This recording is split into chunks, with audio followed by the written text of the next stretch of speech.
I think everybody should be in agreement that night one was probably better than night two.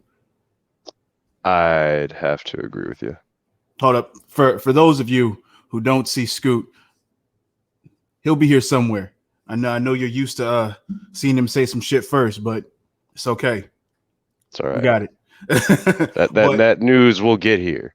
Yeah. I don't know if he has any news, but he damn sure has some shit to say about WrestleMania, though. Oh, he had some comments, some questions, some concerns. I think first and foremost, I need to say justice for Bayley, because Jesus, what?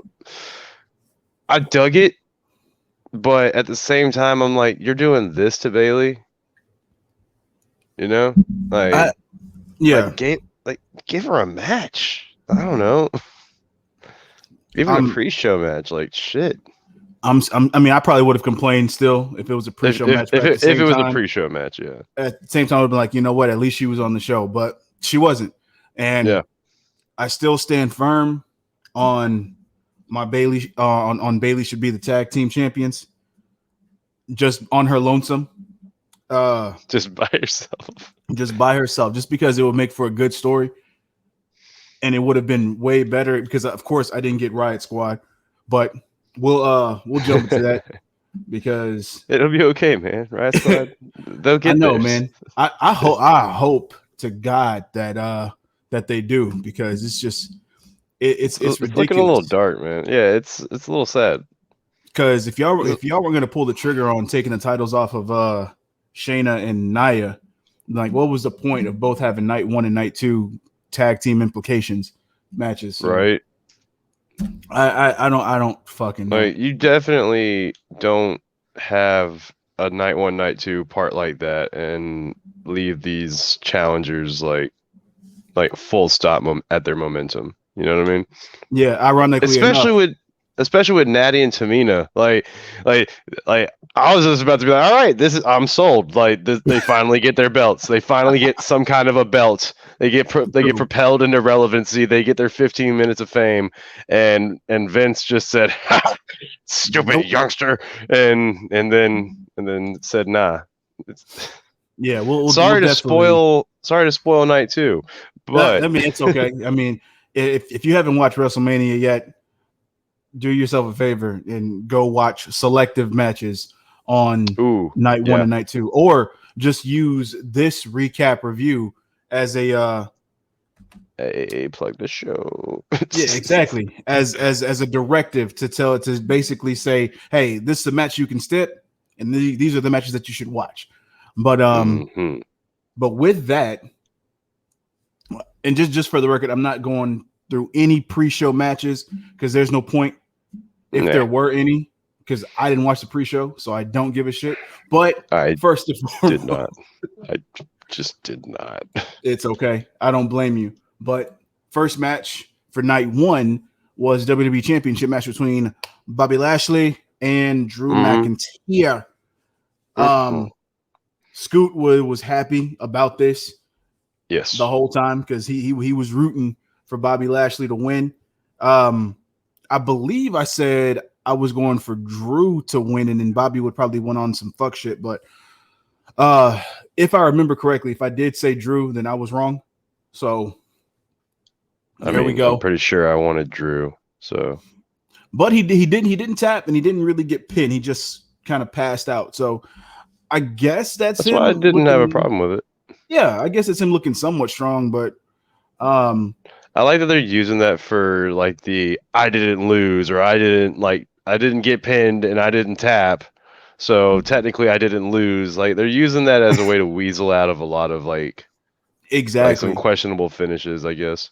But if you use like MMA logic, even if you pass out, that shit's a loss. It definitely goes against your ranking and your record. So see, I'm glad that you brought that up, so the rest of us are like not crazy. Like, that's still an L, bud.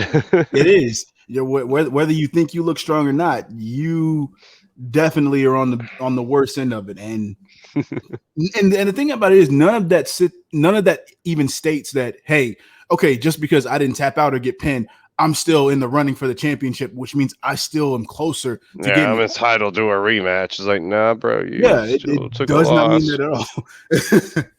Because you got overpowered. Mm-hmm. But yeah, this match was pretty much straightforward. There wasn't any shenanigans. I guess I'm assuming at this point that Vince is really headstrong for this whole no more hurt business thing because there was no evolution. That was sad. Yeah. It sucks because I think that was probably one of the better stables on Raw as of late.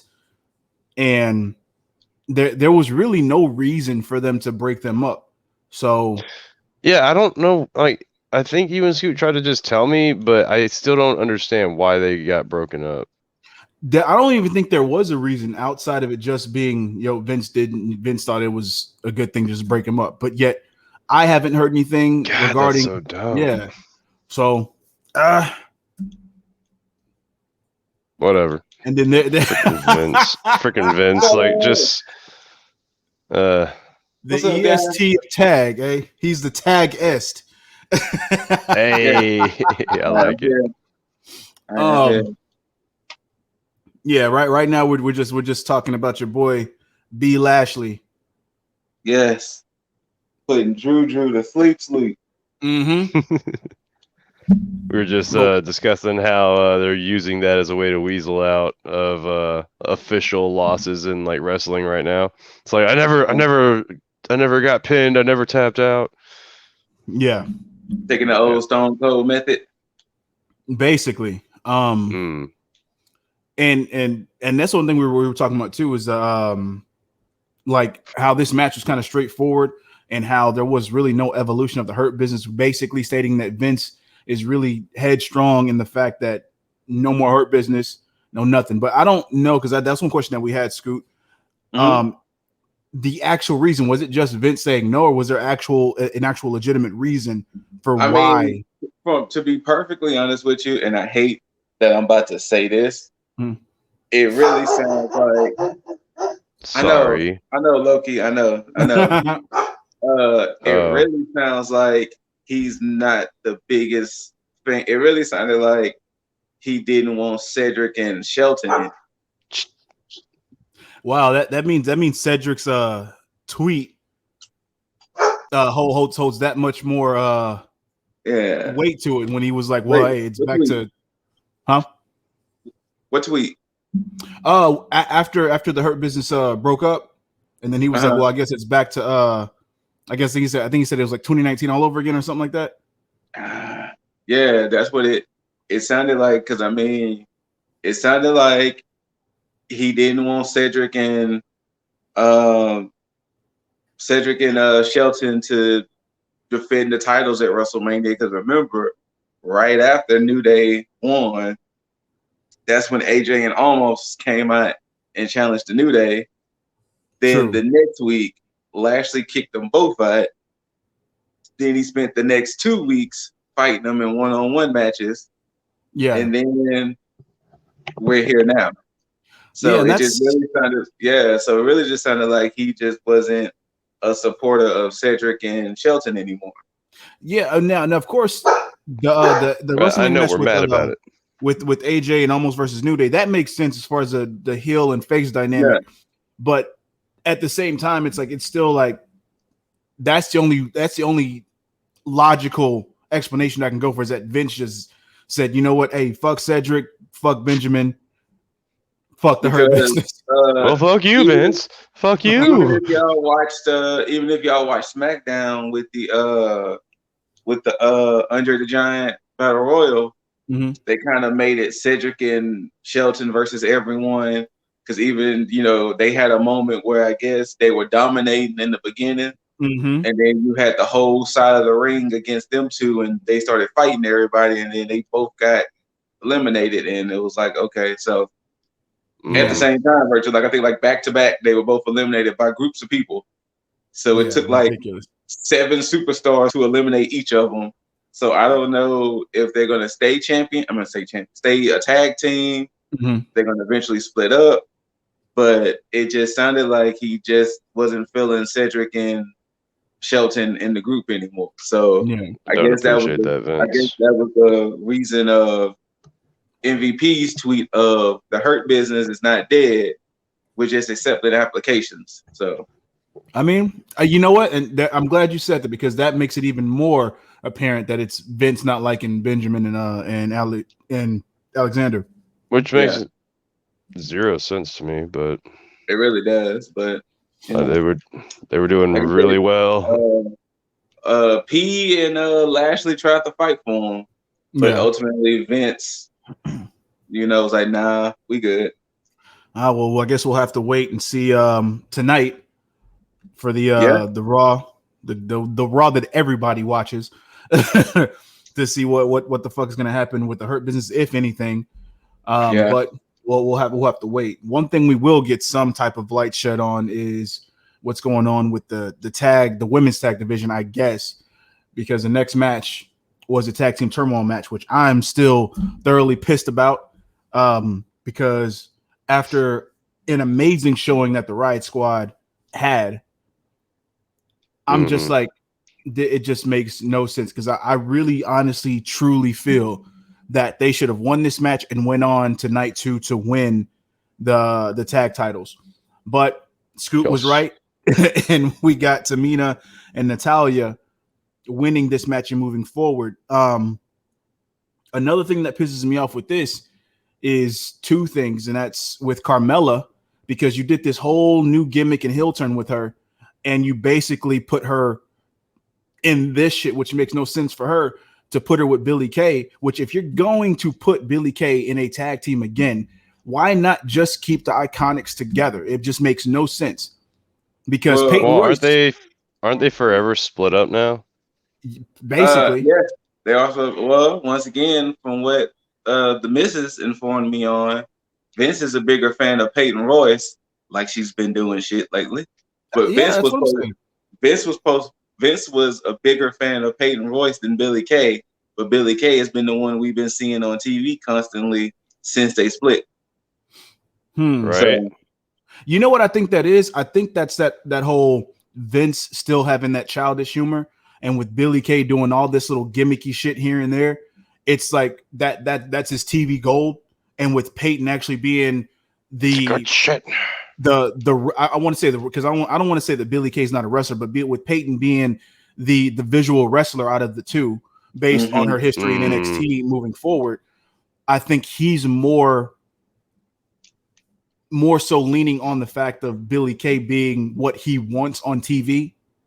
Because I think back at that during that time when that information came out about him being high on Peyton, I think it was Peyton, Lacey Evans, and Bianca Belair that he was high on at that time. And then 2 of the 3 ain't doing that.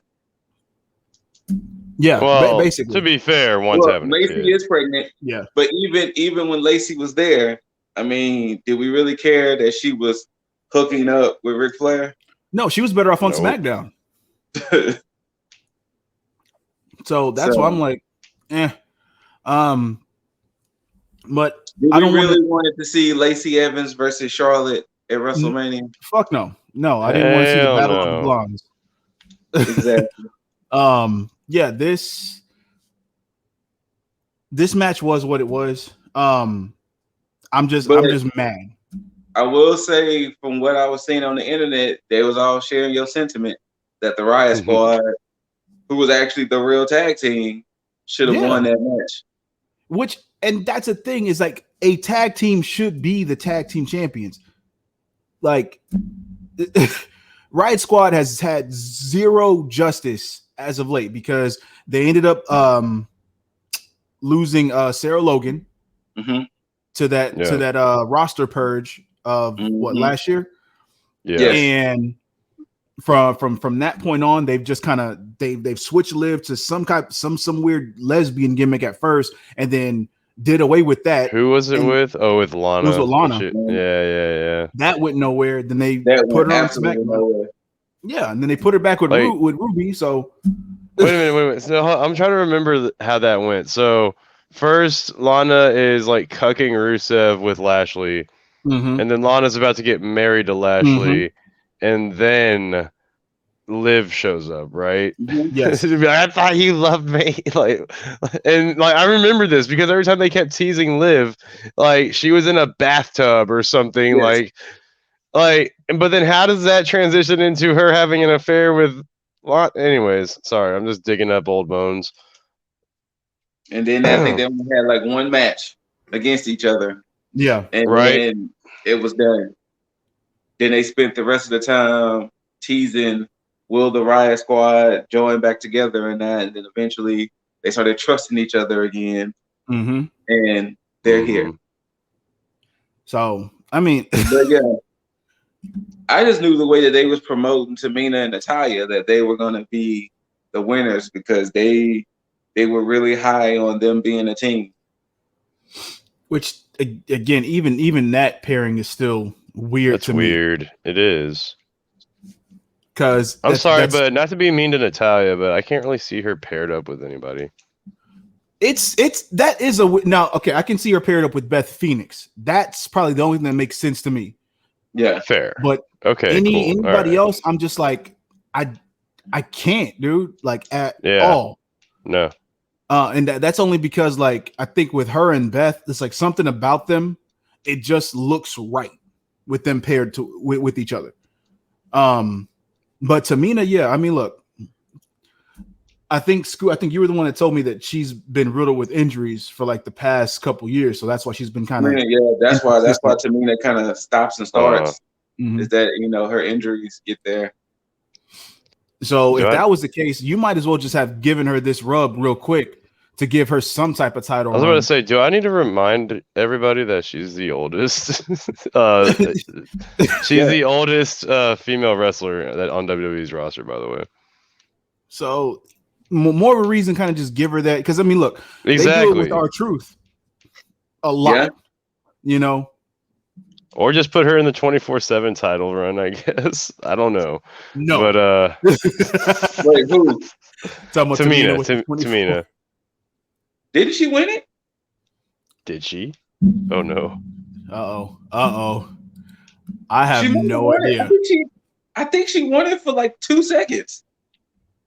2 seconds. That's amazing. Let's find out. Because I think she did get it for like a few seconds.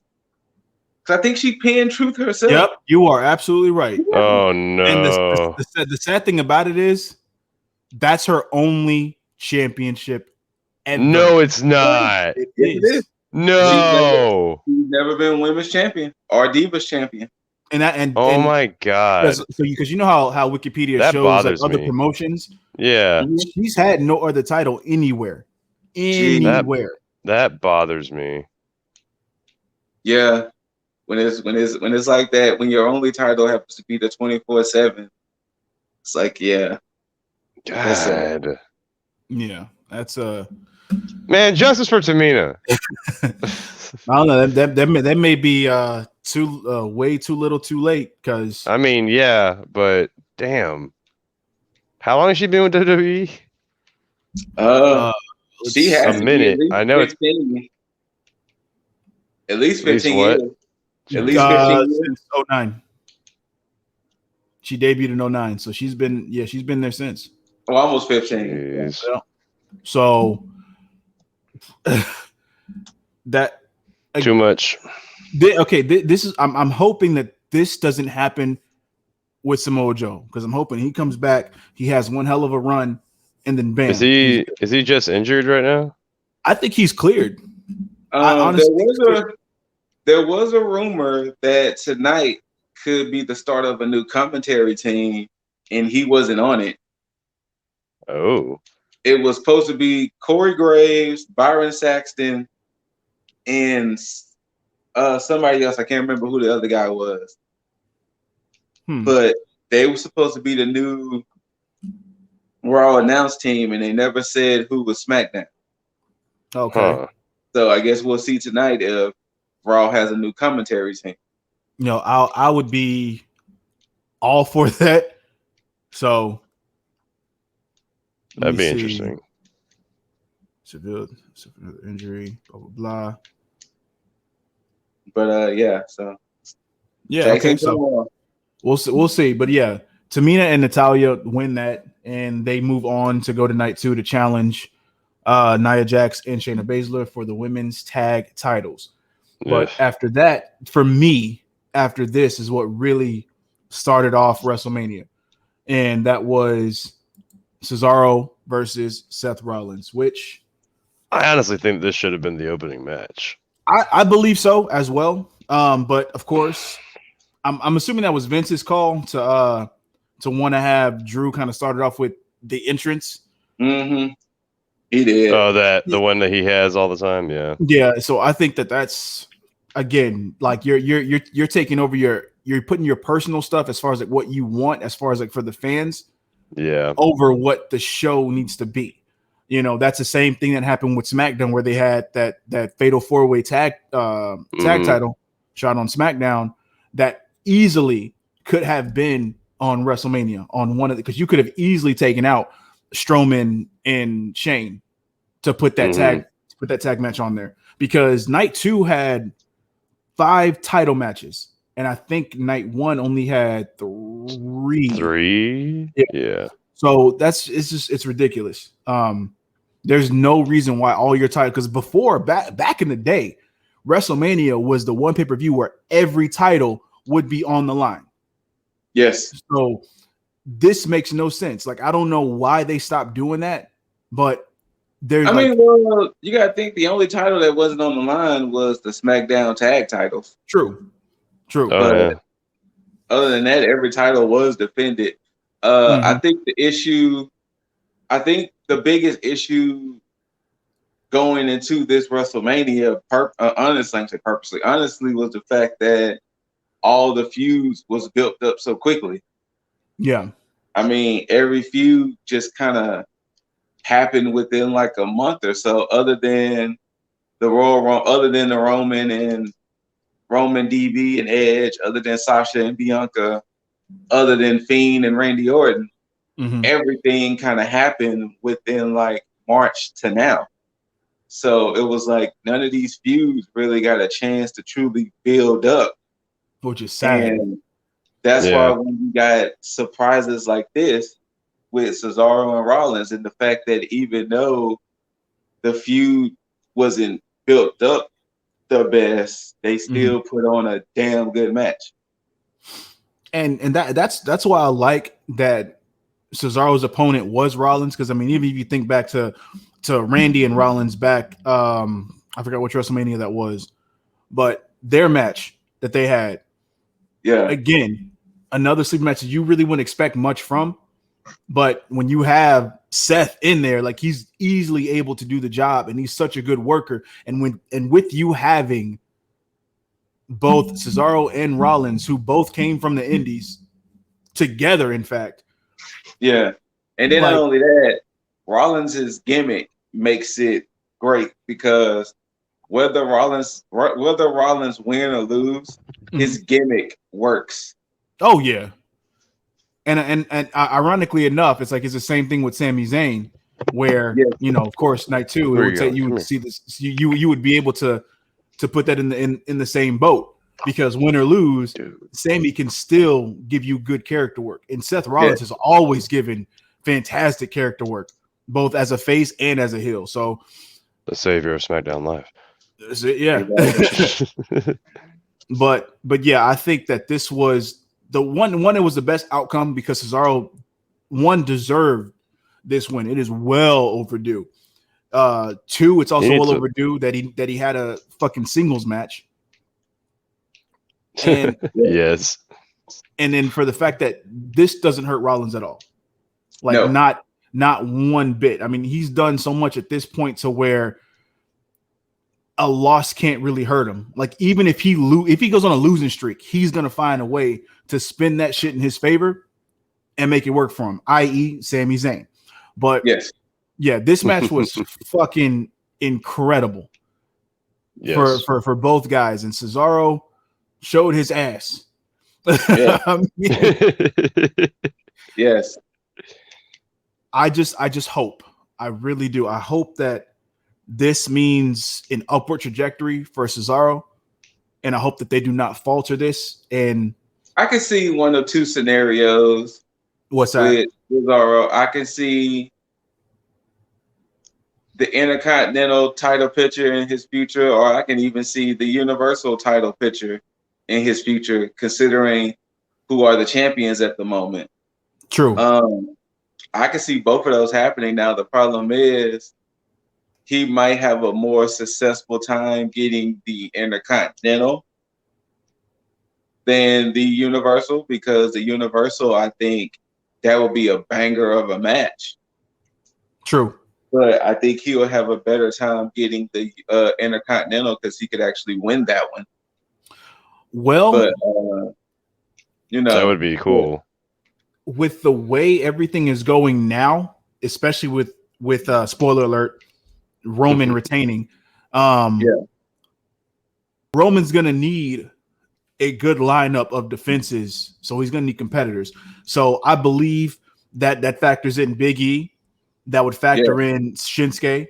That would have to factor in. I don't need to see Kevin Owens factored into that, at least not this soon. But that also factors in. I mean, him and KO had like 3-4 fights. So yeah, exactly. KO again.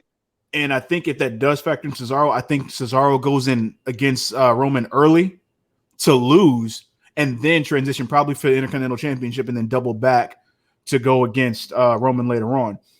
Yeah. Or whoever wins it from Roman, which I honestly do think that they're probably setting up Big E to possibly take that from Roman, if not Bryan. That's been rumored for a while that Big E. They didn't necessarily say he'll win it, but we'll talk about that. But still, to put him in the picture. Yeah, we'll talk about Mr. E when we get there, because boy, was that match a match. well, yeah. Cesaro goes the over. Match was something. Seth did the job for Cesaro, which, of course, deservedly so. He needed this. Good on him. So let's see where Cesaro goes from this point on. Rollins, I have no worries. I know he's going to be perfectly fine. So next up, we had the Raw Tag Team Championship match featuring the champions and New Day defending their titles against AJ Styles and Big Bad Omos. Mm-hmm. I almost didn't expect anything from this, but I got pleasantly surprised with the way that Omos performed, even with the limited amount of stuff that he did. I loved his swagger when he was doing his moves. Like, just he felt like he was into it, and he didn't seem stiff. He didn't seem like he didn't know what he was doing. He felt like he was owning it, even for that little bit. Now I just wish he had some fucking ring gear. Yeah, I was not down with the turtleneck look, man. But I will say this. I didn't personally have fear in this match, only because look who's involved. True. Absolutely. You haven't seen too many New Day matches that were bad. Mm-hmm. And AJ definitely, when it comes to pay-per-view, I mean, hell, if you look at AJ's career, AJ usually gives people their best matches. So it was more of the fear of what Omos was going to do. It wasn't going to be what New Day and AJ were going to do. It was more of how Omos was going to be booked. And I will say this, and you alluded to it, Lip. This is how Great Khali should have been booked. Yes. Yeah. This was how Great Khali. I mean, we can use our hindsight here. Great Khali should have been booked more like this, because almost standing 7'2", 7'3". Mm-hmm. He was booked in a way that he doesn't have to do much. Exactly. In a match, like his physicalness is going to be the thing. It's the fact that nobody is close to his size or close to his height. So it's like anybody's going to have a quote unquote, watch the pun, an uphill battle trying to defeat Omos. Very, very much so. Now, only thing I do hate about this was, I mean, I hate and I like it. is that it just felt like it was just to give AJ that Grand Slam That's title. the only thing I hated. That was the only thing I hated about the whole scenario. That New Day just became 11-time champs. AJ and almost walk out, hey, we want those. And it was like, oh shit, this is meant for AJ and almost to win. Like, that's the only thing I hated. Now, I will say this though. If they move forward and go on to do good things with these tag titles in their tag run, I'll take back everything I just said. But if this goes the way that I think it's gonna go, like what next friggin' what's it called? Backlash, WrestleMania Backlash.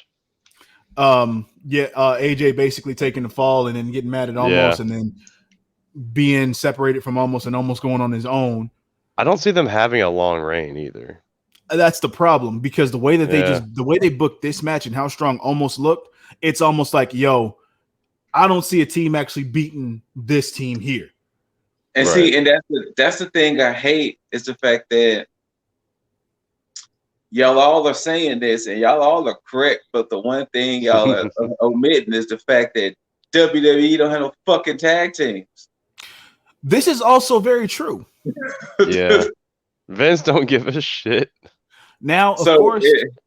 So it just almost feels like either the New Day is going to win it back or some random ass parent again might win it.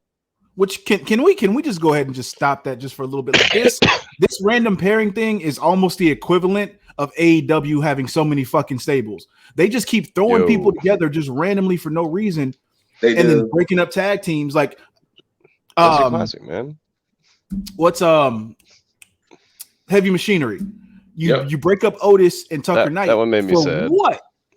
For what? No reason at all. Alpha Academy. I mean, granted, I do like Alpha Academy. I do like the idea of Alpha Academy, but you see, but the fact that you said that you like the idea. Yeah, the idea of it, yes. Because if that's the case, you shouldn't have never broken up Gable and Rude. Yeah. Yeah.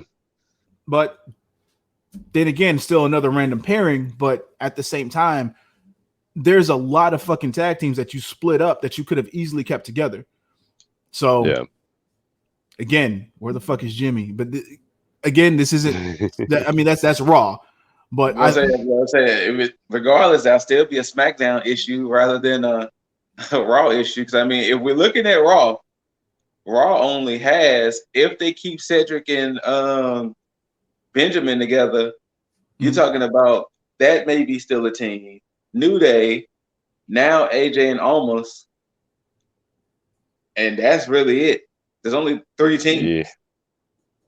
Yeah, so it's like, why don't they just like combine the divisions and just make it one, at least for now? Because like, if you're going to do that, if you're going to break up tag teams, only have a few, because I think SmackDown only has about 4 maybe 4 right now, but of course, you know, the looming of the Usos being back together, so that'll make it 5.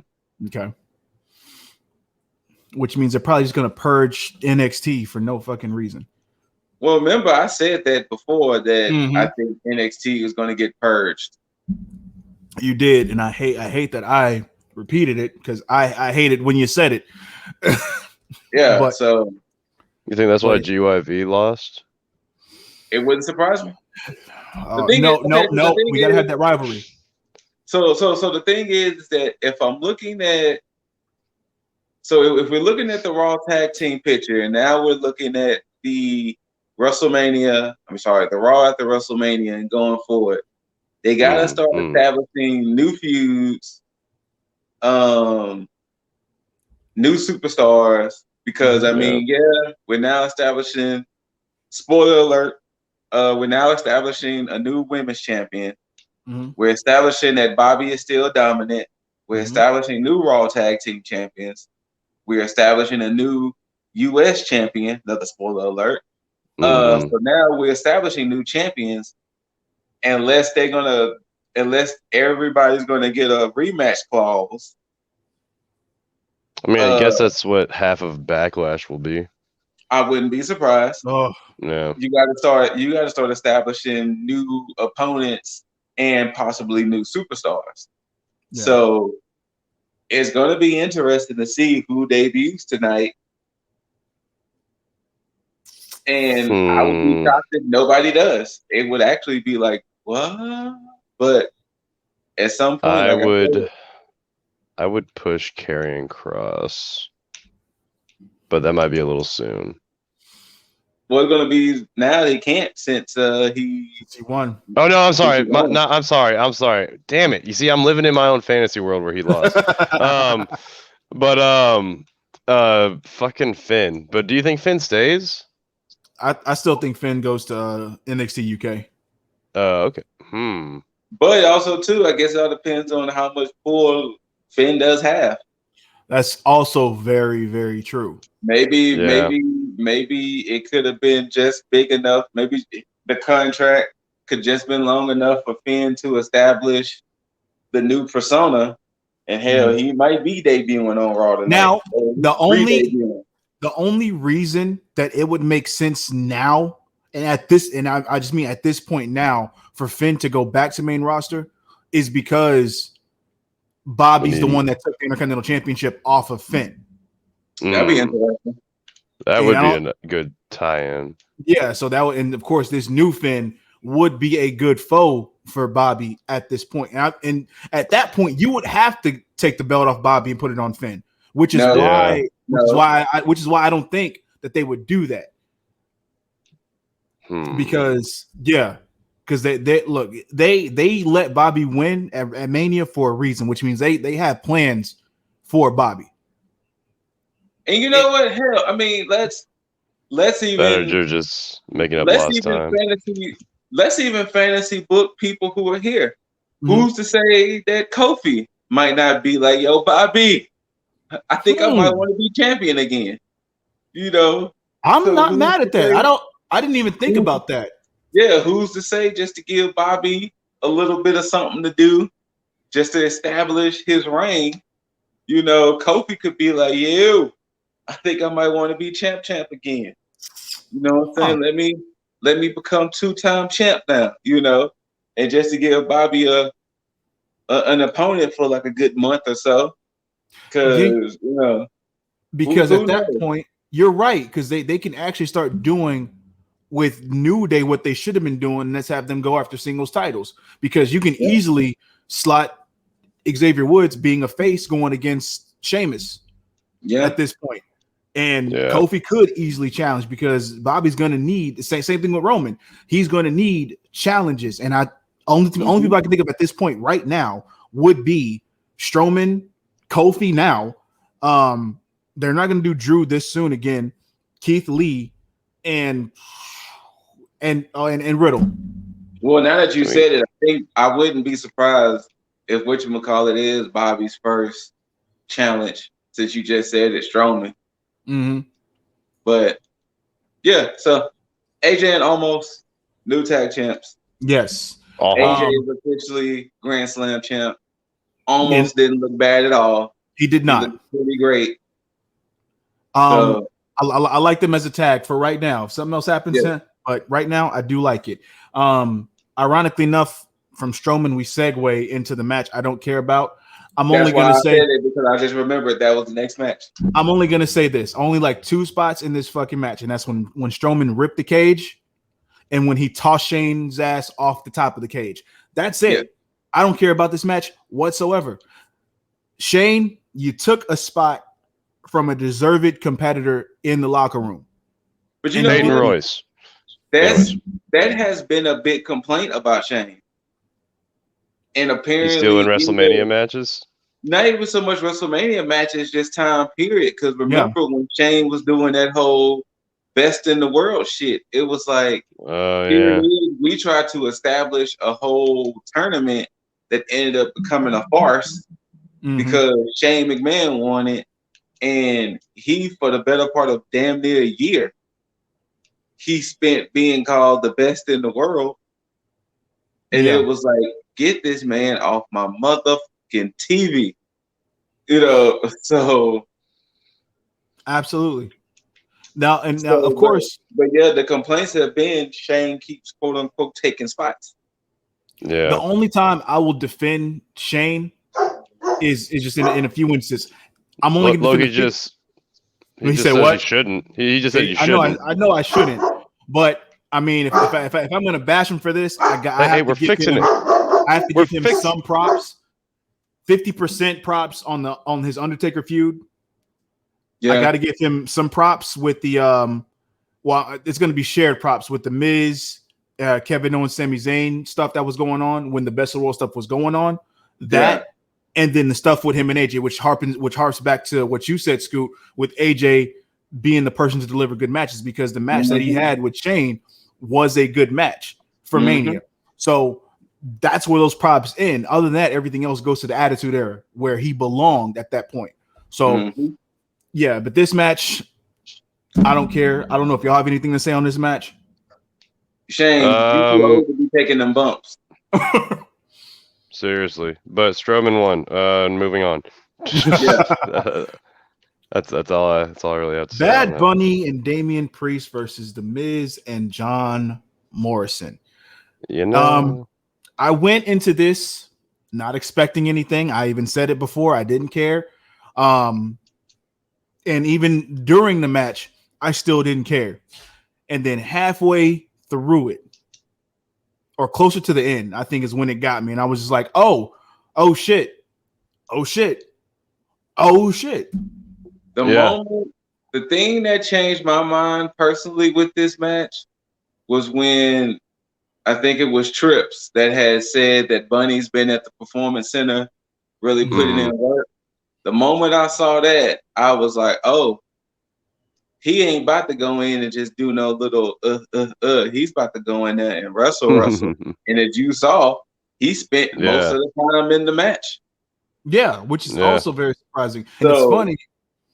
So I will say this personally, not that I was truly ever against the match, but I can appreciate a celebrity who wants to come in the right way and do this the right way, and not try to talk shit on Twitter to rile people up.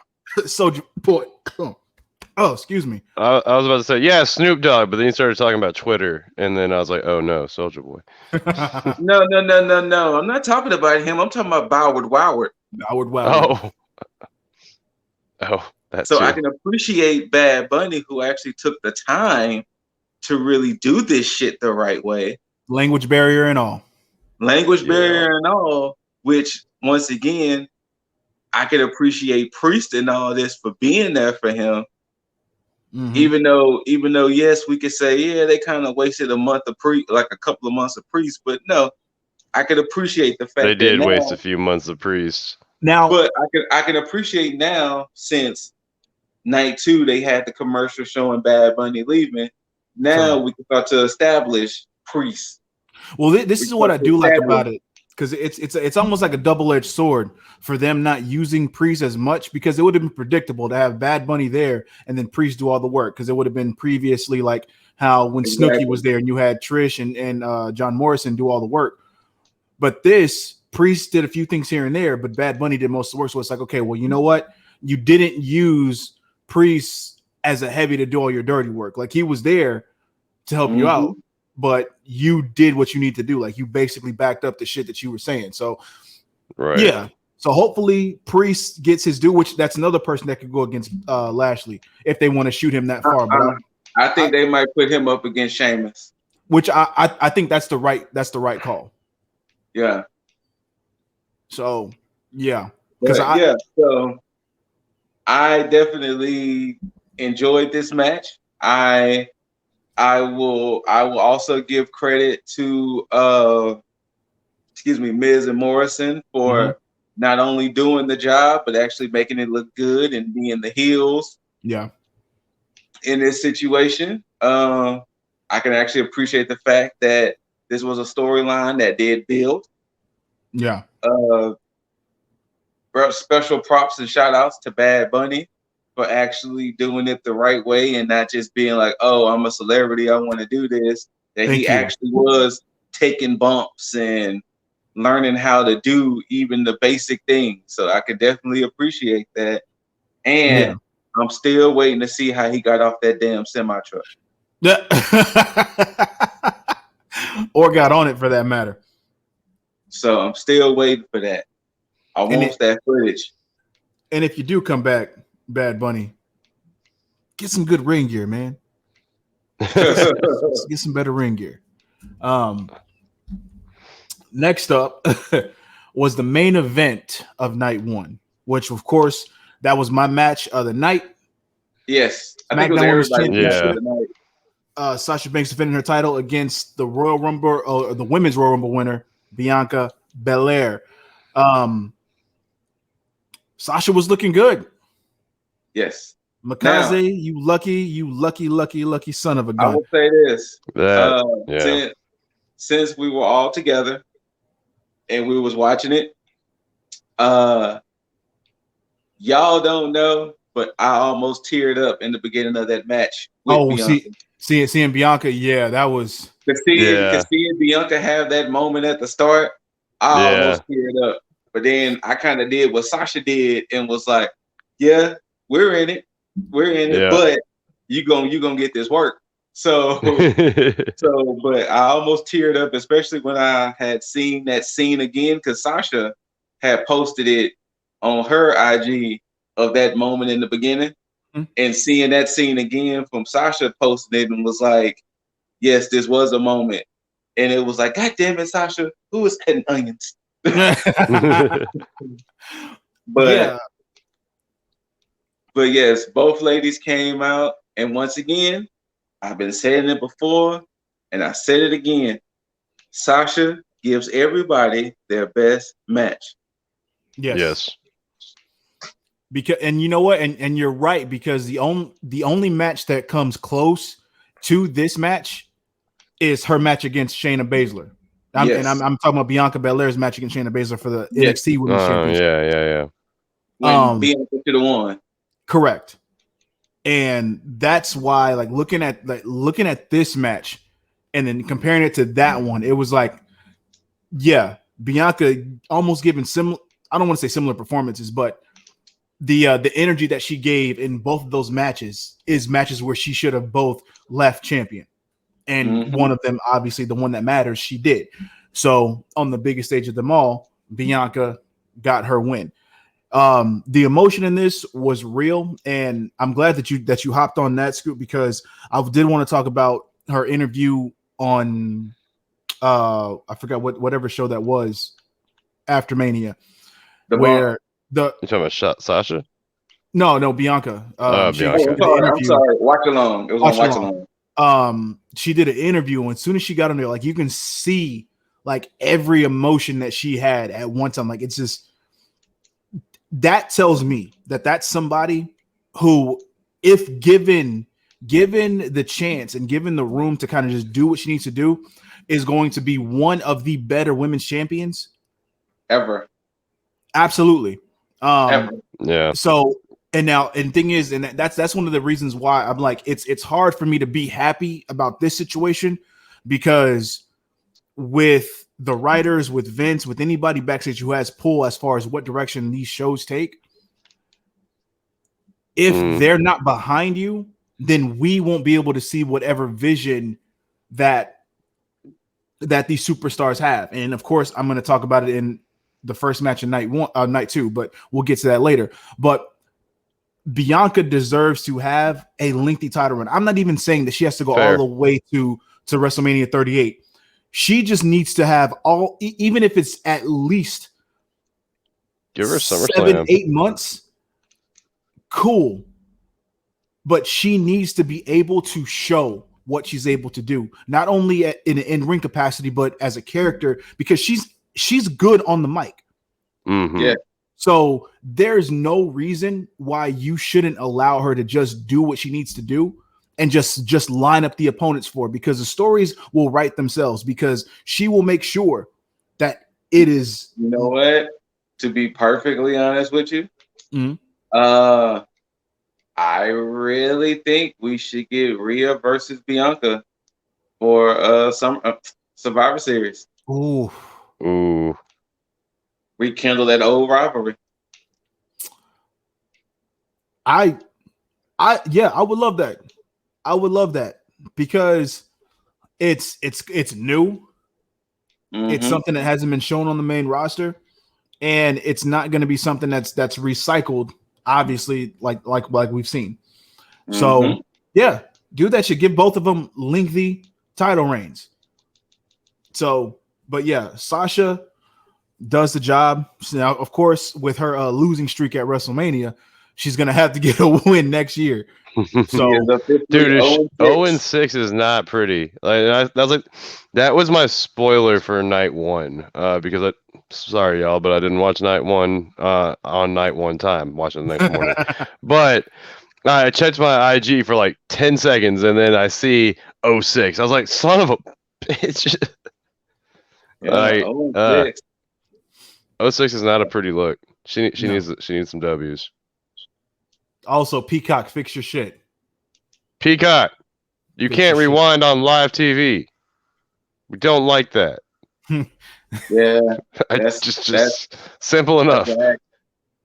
But yeah, I did get, like I said, I was sitting over there in emotion seeing Bianca win because it was so genuine. Right. So I was sitting over there damn near ready to tear up. Her dad jumping over that barricade was hilarious. Dude, her dad almost flipped smooth over that barricade. Yeah, that kind of tells me that she didn't tell them to finish. Oh, right. Yeah, she definitely didn't tell them to finish. What we didn't see, Montez did come out there and put Bianca on his shoulders. Really? Oh, did he? Yeah. Montez ran out there. Why didn't they show that? I don't know. They should have showed that. Because I thought it was going to be her and Sasha having their moment. So I was like, okay, well, he's not going to come up because they're going to do that whole moment thing. But if they didn't do that, then why didn't they allow him to come out there to be like, come on, man. I guess after the cameras cut, he ran out there and put her up on the shoulders to get her to celebrate. And then before we hopped on this, I saw that somebody had Photoshop Triple H doing the thumbs down. That's pretty good. But yeah, so Montez did come out and celebrate with Bianca. Good. That's cool. Good. Well, hopefully they do right by Bianca moving forward. But before we finish though, let's talk about that scar Bianca left. That whip, dude. You know when you hear something loud go off and you get tinnitus a little bit? Yeah. like I was sitting here just calmly watching this, and all of a sudden I hear that, and I'm like, and I swear I still hear the ringing in my ear from it. I'm just like, I know that was audio assisted, but Jesus, that sounded like the best freaking whip. Look, Sasha, a reminder. Sasha got the real whip appeal. Yo. Yeah.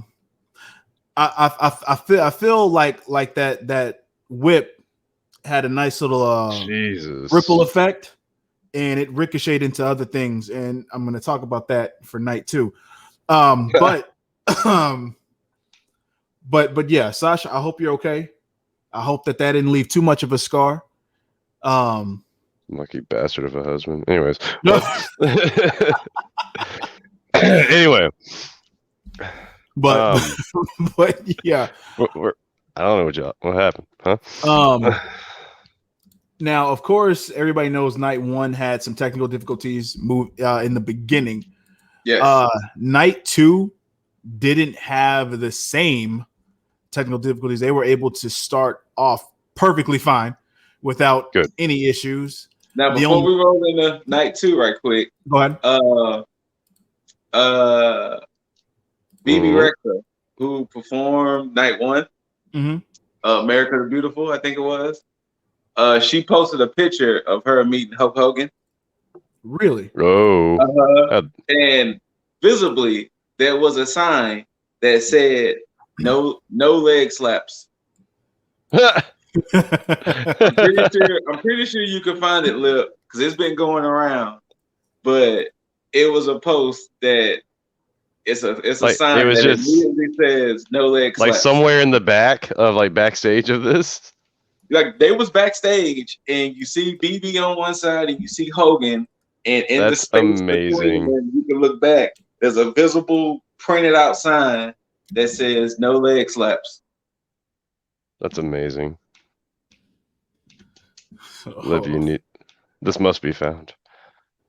And it was pretty funny because all the people who's been posting it, that was like this post when you see it, it is visible. No leg slaps.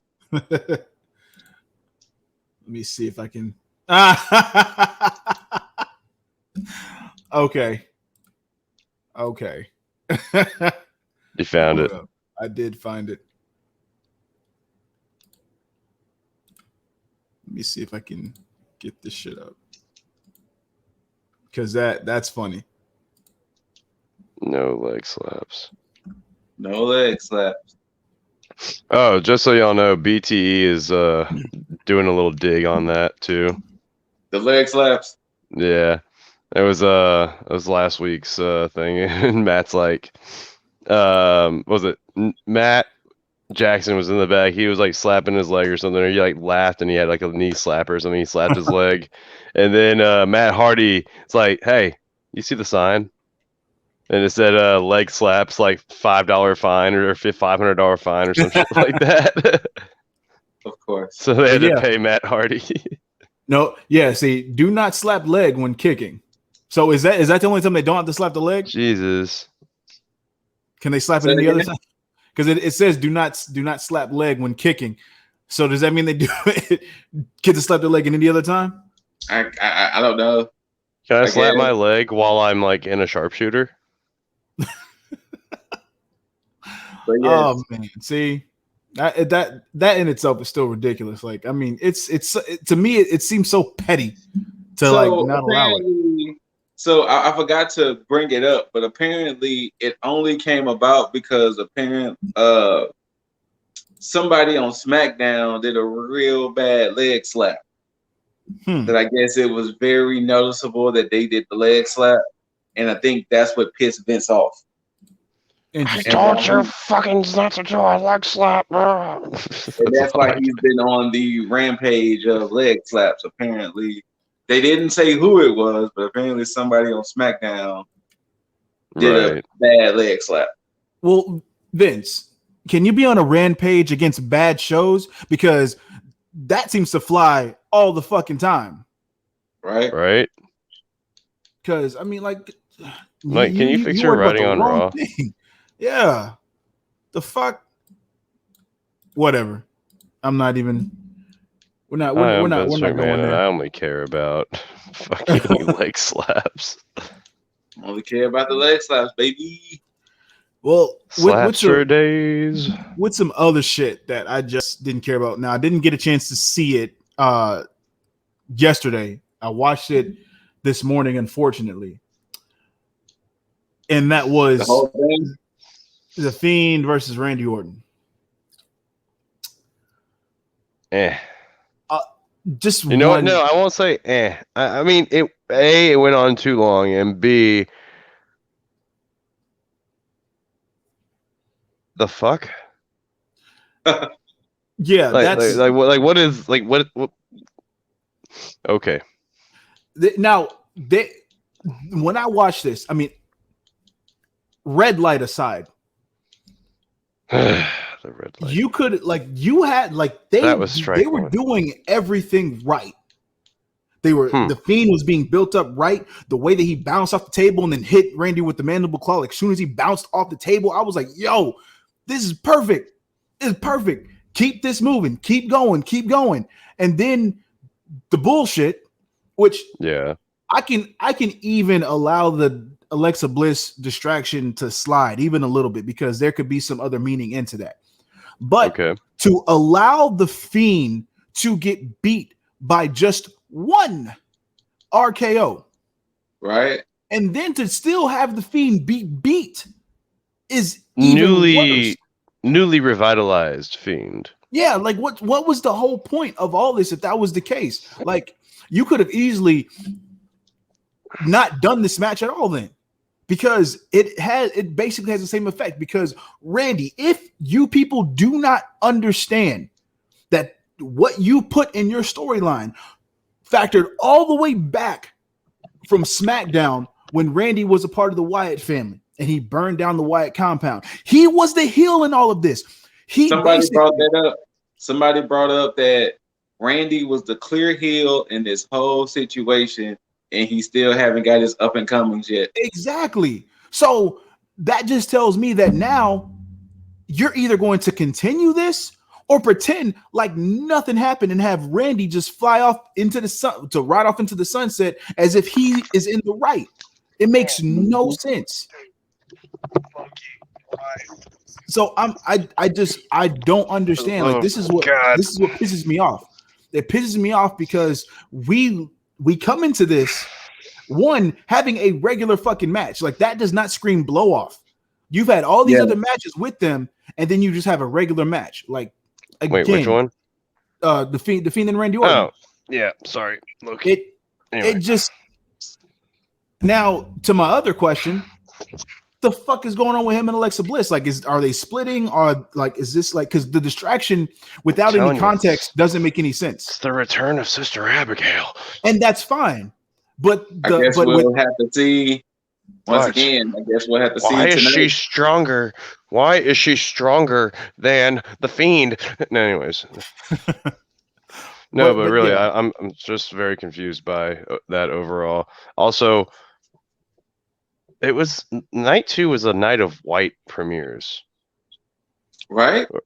A lot of people did. A lot of people debuted with white. Like, was that the first time Randy Orton wore white?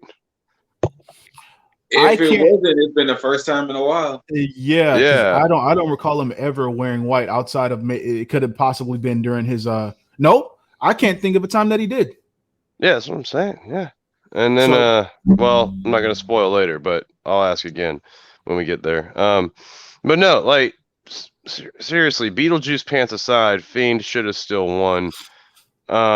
Even with Alexa Bliss, Sister Abigail revelation BS. He still, like, honestly, they should have just revved him up even more to do a Sister Abigail to Randy Orton. Yeah, like that would have been the time where he can win. It's like, oh shit, it's finally happened.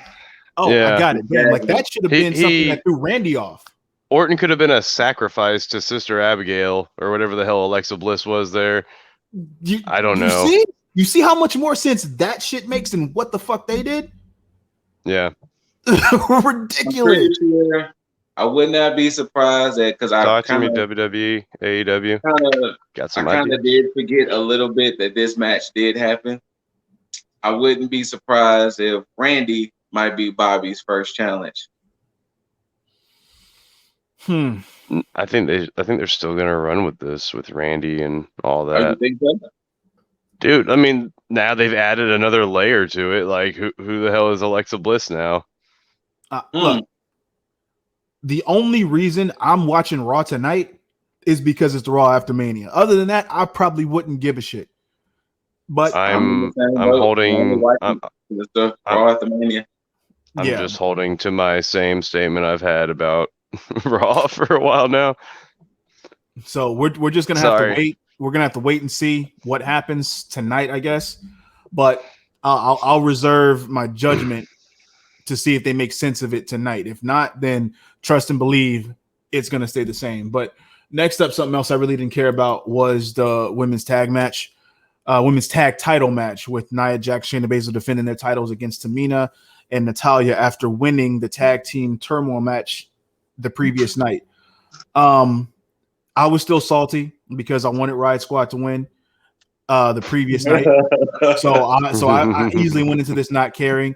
And the match I got from this, I didn't care about, which pissed me off because I was like, with any woman that watched Sasha and Bianca go in there and tear the house down, you should have had a fire lit under your ass to say, you know what? They can do that shit. All right, let's keep that shit going.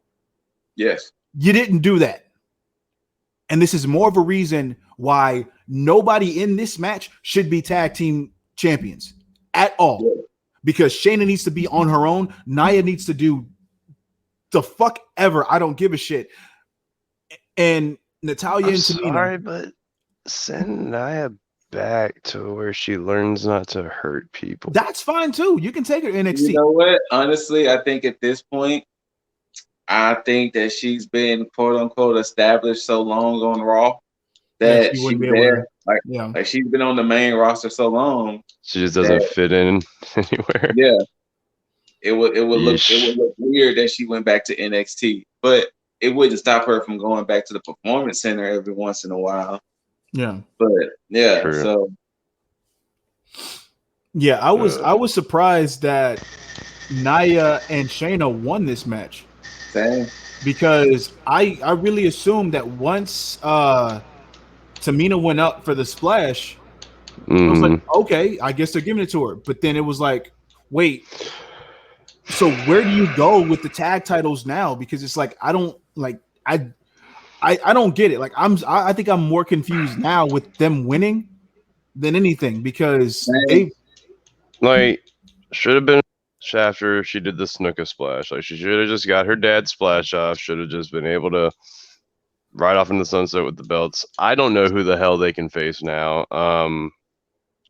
What brand are they on now? Again, I mean, they're still on Raw, but they can go anywhere. Can go between both Raw and SmackDown. Well, and NXT. Well, I think. NXT well, no, they have their own tag titles now. Yeah. And this is one of the reasons why NXT should have got those tag titles. This is why Shayna and Nia should have been beat by Raquel and Dakota, because this would have made more sense. Because now your titles still make no difference. Like NXT could have revitalized those titles and not have to make their own, because all you did was basically show everybody why these titles are unnecessary. Mm-hmm. So, like, what happens now? You know what? This was their chance. But congratulations, WWE. You've made the women's tag team titles irrelevant. Yeah, but I even if somebody, or even if some random tag team does beat Nia and Shayna, I don't think I'm gonna care. And you know, unless it's the right squad. That's where I'm at myself. I think fair enough. Fair enough. I don't care. Yeah, that's where I'm at now. Because who do we have? Who do we have that has not been beaten by Shayna and Nia? No, they've all been beaten. They've all been beaten. So they've run through everybody. Basically. I mean, all of them didn't have one-on-ones, if that's what you're trying to say. But I mean, if you look at the I mean tag team versus tag team. Okay, so they beat Banks and Bianca. Bailey. Oh, Banks and Bianca. Banks and Bianca, Banks and Bailey. Banks and Bailey. They beat Mandy and Dana. They beat Lana and Naomi. They beat the Riot Squad. They beat the Riot Squad. They just beat Natalya and Tamina. And they won the titles off of Charlotte and Asuka. Exactly. So you're gonna have to pair up another random 2. Most likely. Yeah, it makes no sense. None at all. Like just No. I'm not gonna put that out there. You have Reginald involved, so it's like say it. No. Say it. No, but I was gonna say, watch, they're gonna end up pairing like Rhea with Charlotte, and I don't want to say that. Don't make me say these things. They have 2 chances to fix this. That's either you put back the Iconics together, and you establish them as a dominant tag team, or you give the Riot Squad another shot after they're showing at WrestleMania, and then you have them beat them for the titles to reestablish the women's tag division. Other than that, I don't see anything, because Lana and Naomi don't need to, because Naomi needs to be on her own, period. Yeah. Lacey, I really don't give a shit about, but she needs to be on her own, because she was good character on SmackDown. On Raw, they fucked her. Charlotte needs to be away from anything title related. I'm over it. But this match. But then where does that put her? Because then she's gonna always have to be in a title spot. She needs to feud with Asuka. Yeah, that works. Rhea needs to go ahead and be dominant, and then she can beat Charlotte at the end. But Charlotte doesn't need to sniff a title. So, but yeah, next up, KO versus Sami Zayn with Logan Paul for no reason whatsoever. Literally, he sat ringside. That's all he did. That's all he did. Yeah. Now, I will say this about night two. Night two probably had the better pacing, and I think they picked it up from night one with night one's accident or with their delay. Yeah. I think night two picked it up, and it's like everything kind of just seemed to kind of just flow seamlessly. And with this match, this was pretty much your same old Sami Zayn, Kevin Owens match outside of little nods to their feuds here and there, whether it be NXT and then the early stuff on Raw, SmackDown, et cetera. I wanted to care so much for this match, but without there being the story, and because this wasn't a Sasha and Bianca thing where it's like they fucked up the promos and the storyline moving forward to have them have a good match. The reason for this non-existent. The introduction of Logan Paul into this made it even worse, and it's just like exactly. So this match should have been basically it felt like everything was just meant to be a precursor for what happened after, just to get that Stone Cold-esque interaction where it's like, oh, who's Stone Cold gonna stun at this WrestleMania? Mm-hmm. That's what it felt like to me, and it's fair. It made me not care, and that sucks because Sami Zayn and Kevin Owens deserve so much more, especially with Sami Zayn being like the MVP as far as character-wise of 2020. Yep. Ever since he came back, he's been on a fucking roll. So, that's all I got for this match. I don't know what y'all have for that one. I don't want to call it. Logan Paul did take a stunner. Yes. That was entertaining to watch. But I don't really know what else to call this match besides a Sami Zayn and Kevin Owens match. Yeah.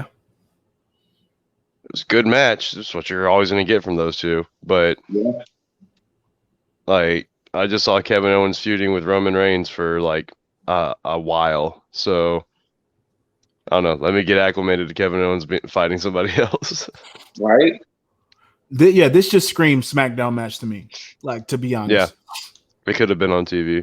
Yeah, it definitely wasn't like Rollins and Logan Cesaro. Paul wouldn't have been there, guys. Huh? Logan Paul wouldn't have been there. That probably would have been better. Probably. I probably would have preferred watching on SmackDown then. But I mean, hey, imagine that Logan Paul there. Jeez. I just don't.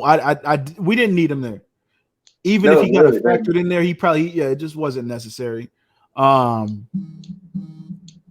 it is what it is. He was there. He got stunned. Good on them. Crowd loved it. I could care less. But and you know what? That's another thing. I'm glad the crowd was back. Yes, because they shit all over the whole Fiend and Randy Orton finish, and I'm glad that we got the fans back because now that we got genuine fans back, they can't genuine reactions. They can't give themselves cheers. Yeah. So, and even if they do try, there's going to be some fan that goes online and says, "Yo, that wasn't the ovation." Exactly. Exactly.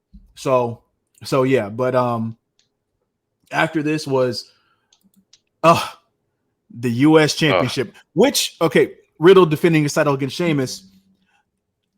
This didn't go as long as I thought it was going to go. No, it did. Which was weird because a lot of night 2 matches seemed to go a lot shorter. Or they felt like it. But this match is almost kind of like what I expected to get out of it, hard hitting out of these two. Sheamus showing his experience. Yes. Because that was the Irish Curse? Or no, that was the White Noise, right? The White Noise, yeah. Yeah. That he did on the turnbuckle. He slipped, but then caught himself and just decided to do the White Noise on the mat. That scared the hell out of me.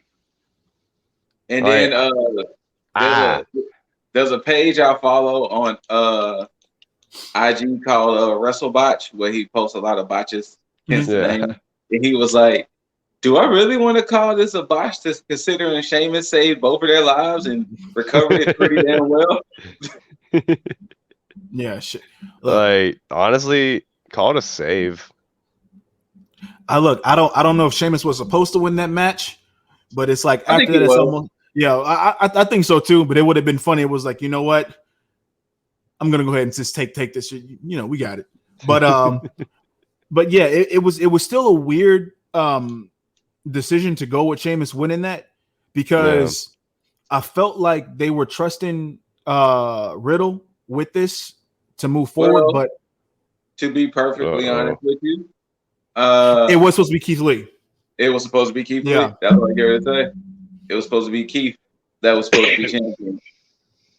So does that mean that when Keith comes back, he's going to feud with Sheamus to get that title? Possibly. Huh. Oh, I wouldn't be mad at that. And I guess that would make sense, because then if Riddle at this point, because he was feuding with the Hurt Business, so I guess that would make sense for him to kind of transition into going against Bobby for the WWE Championship. To lose, of course. Because I definitely don't see them putting the WWE Championship on Riddle this early, if at all. So and don't forget that he never beat Bobby for the title. That's true. He pinned Morrison to get the title. Because Riddle was the one that was meant to be pinned by Lee in that match. Well, that makes which sense. is going to help Bobby look strong going in to win the WWE Championship. So yeah. Riddle gets a devastating upside down. Well, he gets a devastating bro kick while he was upside down. To give him a nice. I watched the replay. He slightly extended the foot, so he did get the kickoff. Oh, he did. Okay. Yeah. It looked like he just kneed him in the face, man. It's the tip of his boot caught Riddle in the mouth. Yeah. Okay. So he did get the kickoff. Jeez. Yeah. So, I mean, that's rough. I mean, it was a good visual at the end of it. Yes. So I did like that. So I think that even if the match didn't go the way that I assumed it was going to go, definitely I love that. I love that visual at the end. Now I did state that that Bianca gave Sasha the whip appeal, and it's fitting that snapback of that hair just ricocheted, because I think that this next match had other plans in mind, but I think when Bianca hit Sasha with that hair whip, it made them reconsider what they were going to do for this next match, just to forgo the racism of it all. And that was the Nigerian drum fight. You son of a championship featuring Big E going against Apollo terrible. Crews. I think that snapback hit so bad that everybody back was like, yo, we can't do this Black Panther tribal fight gimmick. We need to color up some random drums green with the quickness and take them out there with some kendo sticks, a cymbal, and some tables. Because if we put anything else up there, we all might get the ricochet of that hair whip. Wait, was there a negative? Like, were people like calling out that with Bianca hitting Sasha? No.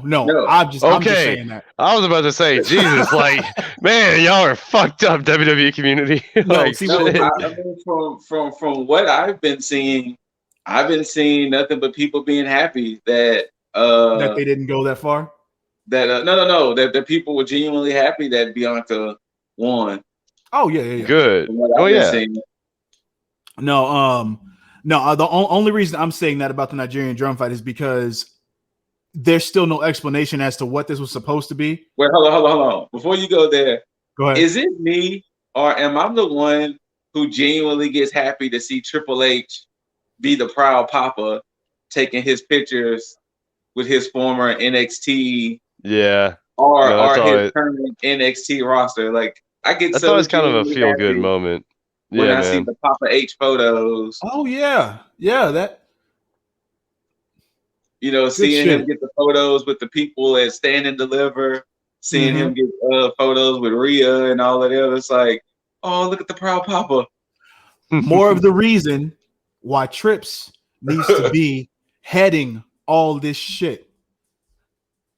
Because he understands, he has that mind for it, man. He knows better than Vince. And that's not to say Vince doesn't know shit, because I've said this before. Look, Vince has brought us a lot of shit, but he has to know at this point that it's time for, no pun intended, an evolution. Yes. So look, it is what it is. Eventually. The match that. So I don't know if Lip told y'all in the beginning, but we were together. All of us were together, especially for night 2. We were all watching this together at my place, and the jokes that was being made with this match was just top notch. I appreciate that. Like we were all just so confused because we was like, what is this match supposed to be? What is supposed to happen? And the jokes that was being made about this match, it was like the only saving grace of this match was the fact that it was Big E and Apollo Crews. Oh, they did their thing in this match. I will not take that away from them. Like, I wish that this was just a regular no DQ match, because it would have made sense for the feud. For the feud and the finish, for that matter. Yes. Like, you did not need the Nigerian drum fight gimmick, because all this was a no DQ match with drums. There was not one drum used, and I was not satisfied. One drum was banged. Which my wife did point out, not a single drum was used. How you have a Nigerian drum fight and not use one single drum? Not one drum. But we've said this before. We said up during this whole feud, we've stated that if Apollo did not win this match was all for naught, and it would have been stupid. One of the main reasons why I felt that that match at Fastlane should never have happened. Should have easily just waited and just built the feud up to this point, because it would have made more sense. But Apollo does win. He did. I will say this. From what I've been seeing, because you just about to get ready to, I think you're about to get ready to say it. Oh, I'm proud. Yeah. Not too many people was happy that Dabba-Kato. Yeah, that's the where reason why Apollo won. That's where part of my confusion comes into play as well. Outside of his attire, because his attire showed me the nonsensical thinking that went into the Nigerian drum fight decision.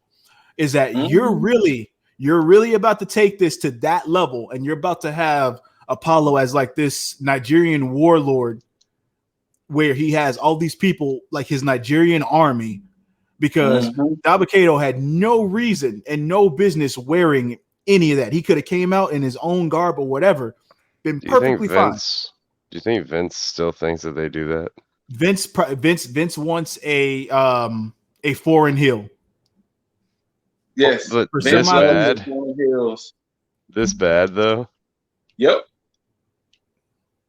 I mean, he doesn't have anybody else at this point.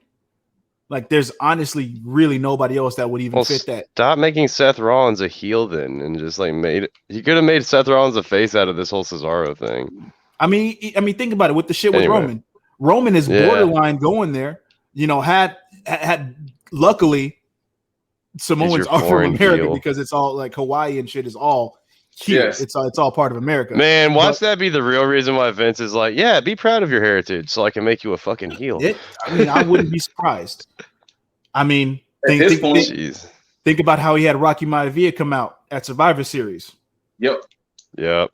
So, I mean, the right man went over on this, but the finish was just weird as a visual.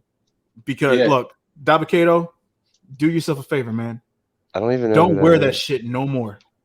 So Dabba-Kato, I forgot what his original name was, but he originally debuted in the Greatest Royal Rumble, if I remember correctly. Oh, okay. He debuted in the that jacket? Huh? You say he debuted in that jacket? No, not the attire. I'm talking about just Dabba-Kato, period. Oh, gotcha.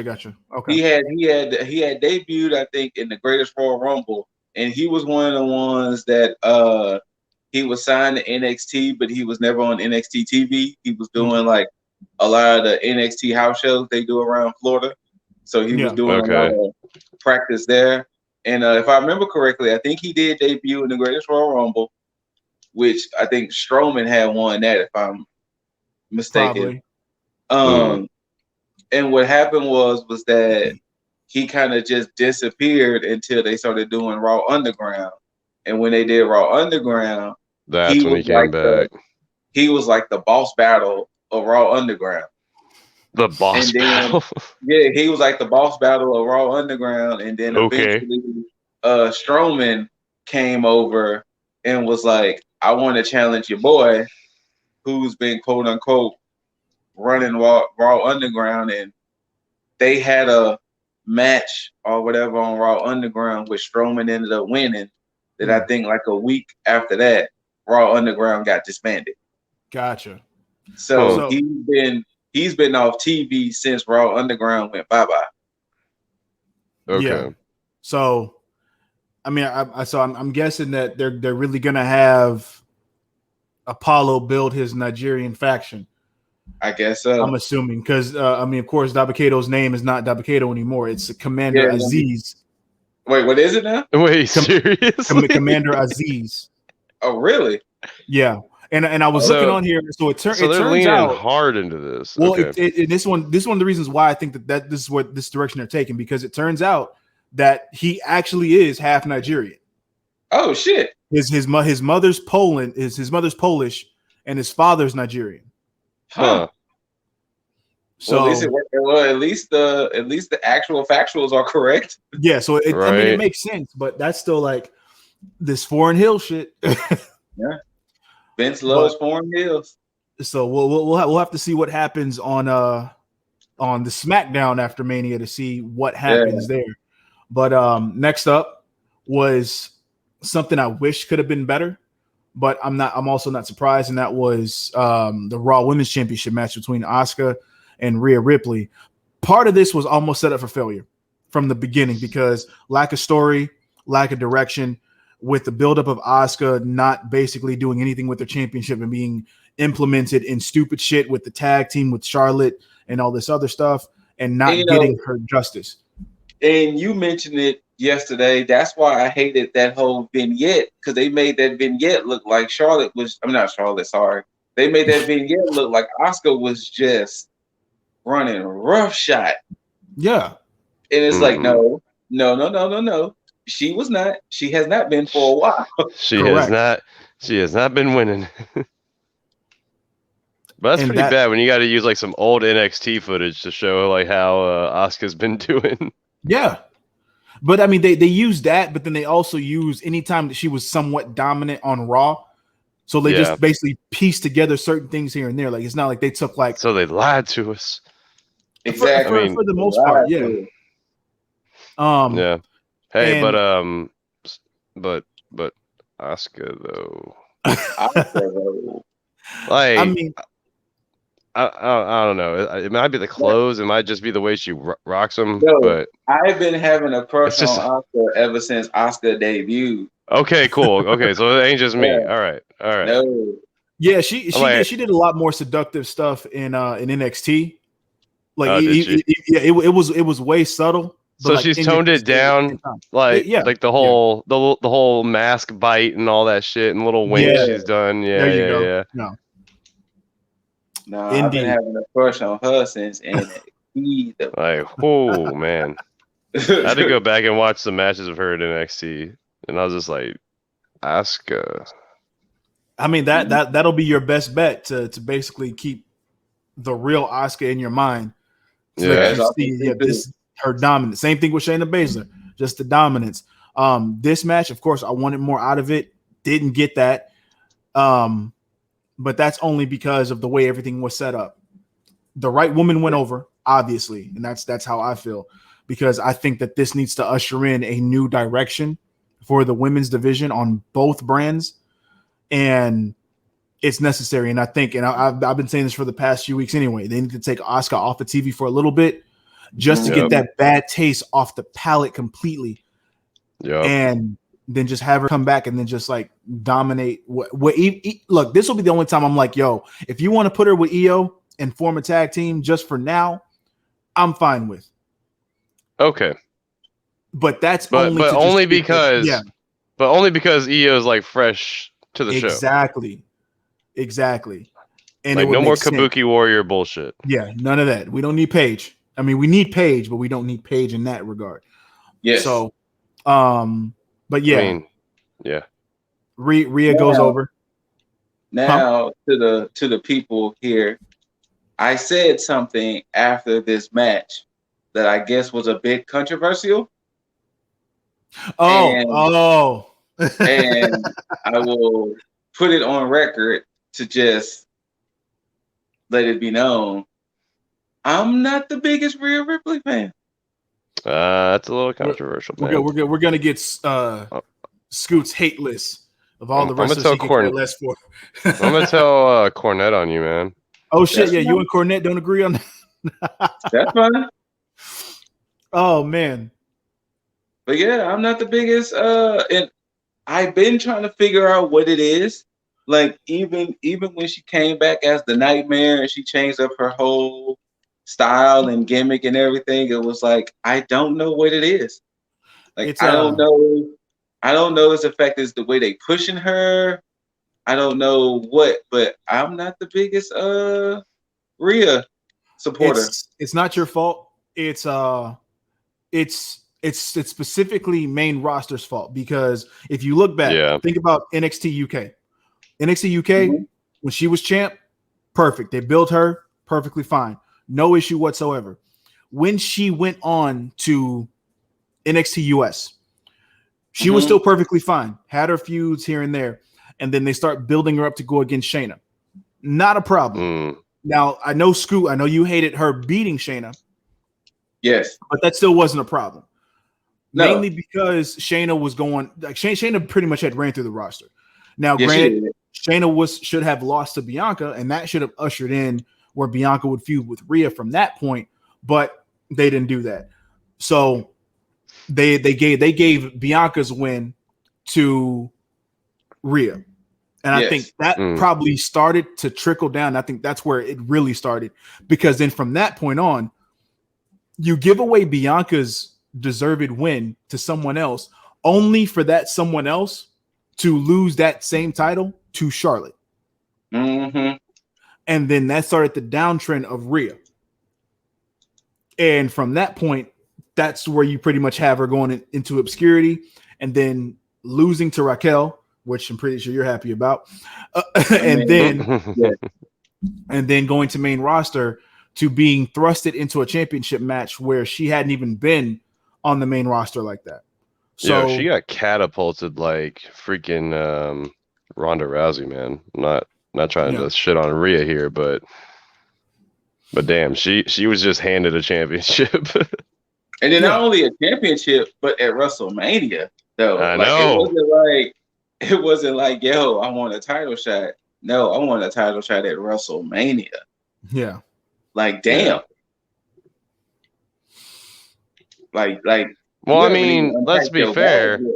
Bianca Belair and Rhea Ripley were just thrown into title shots. Like, not Bianca. I mean, Bianca had a longer. Yeah, you're right. You're absolutely right. Bianca did have a longer stretch. Don't forget, Bianca had been there almost a whole year. She just wasn't used on TV. Oh shit! Yeah, she had the feud with Bayley. Yeah, she did. Where she was like, why was she carrying Otis again? It was a little obstacle course Bayley had. Okay. But yeah, remember Bianca's been around us. Yeah, Bianca had to be around a year before she got this. Yeah.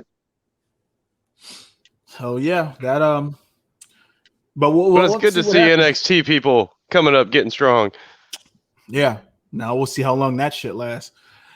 Because Vince is known to shit on all of former NXT guys and gals. So I'm side eyeing you right now, Vince. Better chill the fuck out, man. Which is the weirdest thing because the only NXT person he's truly high on is Charlotte. Oh, I thought it was going to be Karrion Kross. Which but, even that has an asterisk to it because I mean, with Charlotte being a Flair, I really can't say, oh yeah, she's NXT. I think that they just put her there because to show everybody, hey, she's not being thrusted. She's in a developmental, but she will be going there. You think The Rock's daughter is going to get the same treatment? Nope, because she would have been on TV already, and Simone's been in developmental for a minute without having any TV time. Yes. So, damn. Wait, what's her name? Or what is her ring name? Samoa? No, Simone. Yeah. Simone. Okay, I was like, what? That'd be weird if it was Samoa. That's right. I would have been like, huh. All right. But going from one Samoan to another, the main event being the triple threat match for the Universal Championship featuring none other than defending champ Roman Reigns versus Edge and Daniel Bryan. I had my reserves for this. I enjoyed every bit of it. Because the storyline got a little muddled in the beginning. But boy, not to take from NXT, they stand and delivered on this one. Yes. Absolutely. Yeah. And of course I had my reserves when Edge chose Roman because I was thinking, Edge needs to choose McIntyre. I was saying that for the longest, and I was saying that somebody else, or Daniel Bryan, needs to be the one that challenges Reigns.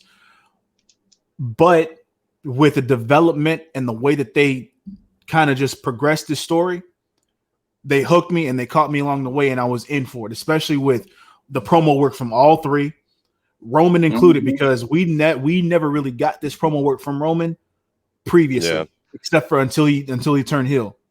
And his lasting promo on SmackDown before WrestleMania was the one that got me, was like, they would be perfectly fine with keeping the title on him. And when after that, I was all in for, I was like, they need, with fans in attendance, he needs to be the one that moves forward with the title to keep this heel run going, because he's a lot stronger with the title than without it. And it makes more sense for him to have it rather than it being Daniel Bryan or Edge. Now, granted, Edge winning the title, it will be a good, nice little homecoming. Go to WrestleMania after winning the Royal Rumble, get the title. You get to relive your shit and then probably go off into the sunset, leaving on your terms. But you have ample opportunity. I wonder what happened with that, because they did. Oh, my bad. I wonder what happened with that, because it was making it seem like Edge was supposed to win that title. True. I think that he probably was supposed to win, and they changed things along the way, because I think, and of course I'm just completely speculating, but I think that what it is, I think Edge may want to prove to everybody else that he's not a part-timer, and that he wants to show that he's there for the long run, at least until he's ready to give it all up. And then at that moment, then he'll win the title at some point in time. But I don't even think he needs it. Reigns does not need to lose that title until it's like really somebody deserve it, or at least until his whole stable is established, because just him with Jay and Paul Heyman, there's no reason for him to lose that title right now. I can see that too. So yeah, let's get Jimmy back finally, get the tag titles on the Usos, have them looking strong as a unit. Hashtag where is and Jimmy? Possibly have Bianca join that faction, because I think, Scoot, you said it before that Bianca was talking to Paul Heyman. Yeah, about you. So, I mean, hey, but she said in the interview that she wouldn't mind. Yeah. So see, there you go. But I think this match in itself was very good. I think everybody got their spots in. Bryan and Edge both look strong throughout this entire match, and Roman pretty much doing the job as far as selling because him being in that double submission and then having Edge and Daniel Bryan kind of put their egos back into place and almost forget about Roman completely. Just a feud with each other, which I'm glad. And then just the first, before I even get to the finish, Roman's character work as a heel to the fans was perfect. Yes. It was on point throughout. It's like this felt completely organic as it should. Like basically telling everybody in the back, yo, Roman should have been the heel a long time ago. So yeah, and damn, I'm glad the fans are back. But the cherry on top, Roman not just pinning Daniel or Edge, but pinning both of them. The disrespect. Perfect heel work. Yes. Perfect finish. I'm glad that Edge and Daniel Bryan's egos, as far as performers, didn't get the best of them, because somebody of, let's say, Shawn Michaels' caliber wouldn't have done that at all. No. Like not this, to get pinned by both. No. Yeah, exactly. Yeah. And this goes to show the camaraderie that the locker room now of today has. And it's almost like telling Taker, hey, we have more respect for each other than y'all did back in the day. Like, y'all have respect for what y'all did in the ring as far as like work, but we understand the overall story and what they're trying to do as far as for each character and where they're trying to go. I think that speaks volumes to what to contrast what Taker was saying in his interview as far as like how everybody's soft now. I just think everybody now works as a cohesive unit for the overall company and the overall storyline moving forward. Because not only that, but if you look at Taker's day, Taker's time in WWE, especially like in the 90s and 2000s, the biggest issue, it sounds like, is everybody thought that they was going to be the guy. Yeah. And when you really truly look at WWF and WWE, we know that wasn't going to be the case. True. Like we knew, we knew fucking Val Venus was never going to be world champion. Or we never knew, we knew during the Attitude Era, Taker, Austin, Mankind, Rock, Trips, Kane, because of the way Kane came in. We knew, and then eventually Kurt, eventually Brock. Like, Eddie Guerrero got lucky. Yeah. Rey Mysterio got lucky. Yes. Chris Benoit got lucky. Yes. Like, these guys got lucky that they were able to be in the spotlight. And that was mainly because of Paul Heyman. Heyman, and also the brand switch. The fact that the brand split. But like people like Edge, all these, we knew Randy Orton was going to be something. We knew John Cena was going to be something. The problem was that everybody was trying to protect a spot that in the end, it was like, you wasn't really going to be the guy. Like, you really wasn't going to be the one that the company was going to put their faith in. Let's just be honest here. True. So that might be the problem be the problem, or maybe like you're saying, just to support what you're saying, but I mean, that might be the problem, is that now everybody thinks that they can be the guy. And so now, that's not necessarily a bad thing. Same time though. But the problem is that because most of these stories you hear back then of, oh, somebody didn't want a job to the other guy, so they took their ball and went home. Or Shawn Michaels, being Shawn Michaels, didn't want Vader to be champion. Or, so it's like nowadays, it's like anybody now can be the guy. Yeah. If you build a superstar up in a way, anybody can be the guy. I mean, hell, look at what they did with Kofi Kingston. Yes. I mean, they made Kofi the guy, but unfortunately they jobbed him to Brock Lesnar. which that still does not sit well with me 2 years later. But anybody can be the guy. I mean, hell, they even made Jinder Mahal the guy. Which that was for a they did that to we know why sustain a certain narrative. Yeah, we know why they did it, but still, he was still the guy, and he beat Randy Orton like 3 times.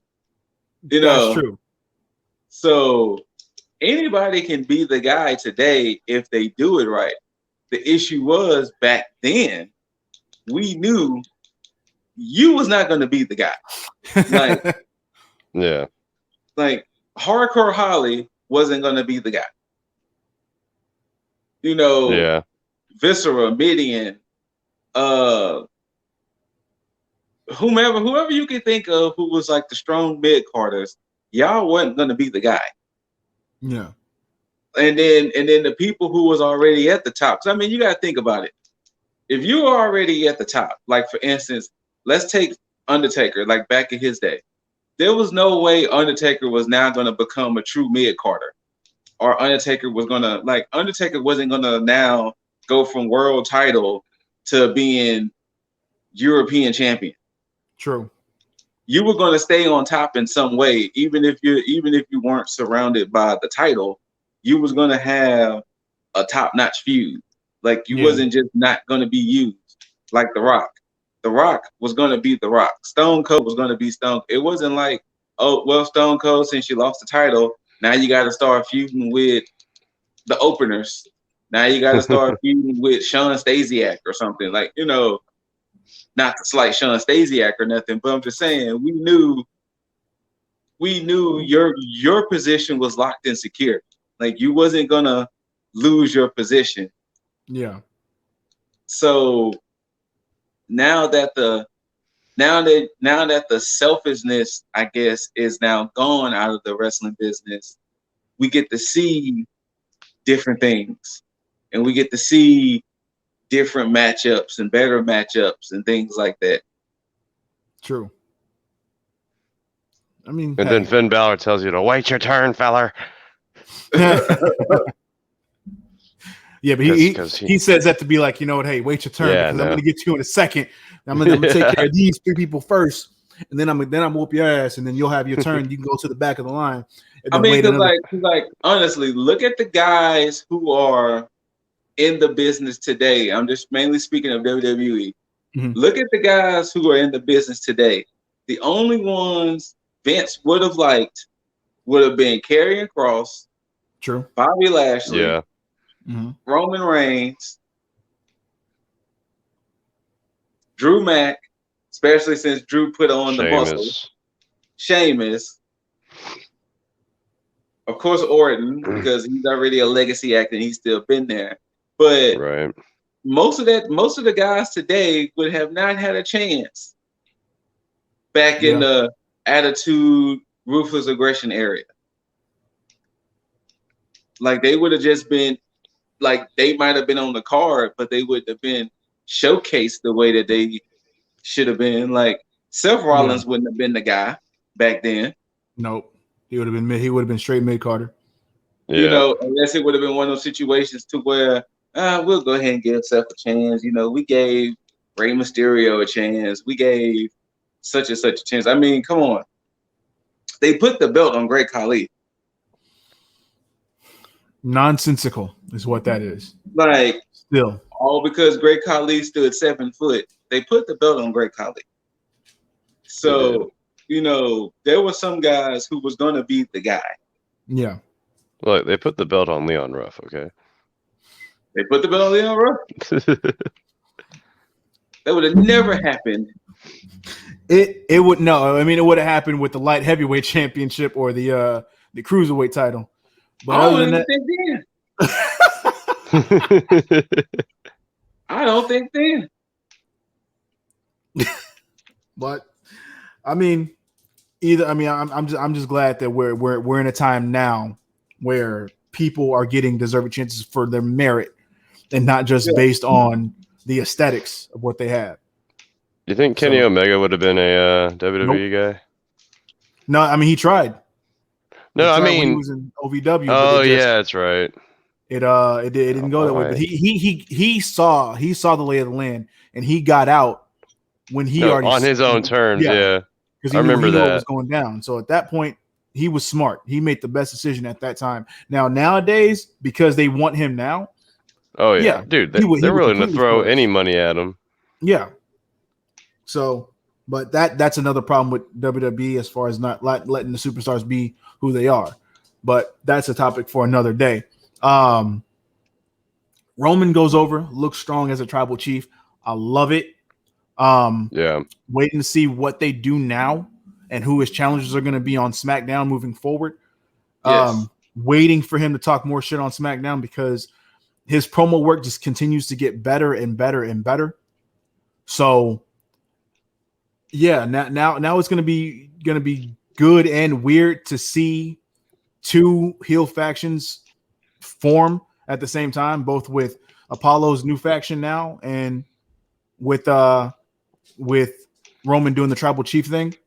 So yeah. I really wish they would have had. I really wish they would have attached Apollo to Roman and Heyman like they made it seem like they was going to do at first. But I guess they went ahead and decided against it. I mean, it could have been. I don't know how that would have looked, but I mean, I wouldn't have been mad at it because they were trying to establish it at first. Yeah, almost, but then I guess they went on ultimately just we're gonna go this route, I guess.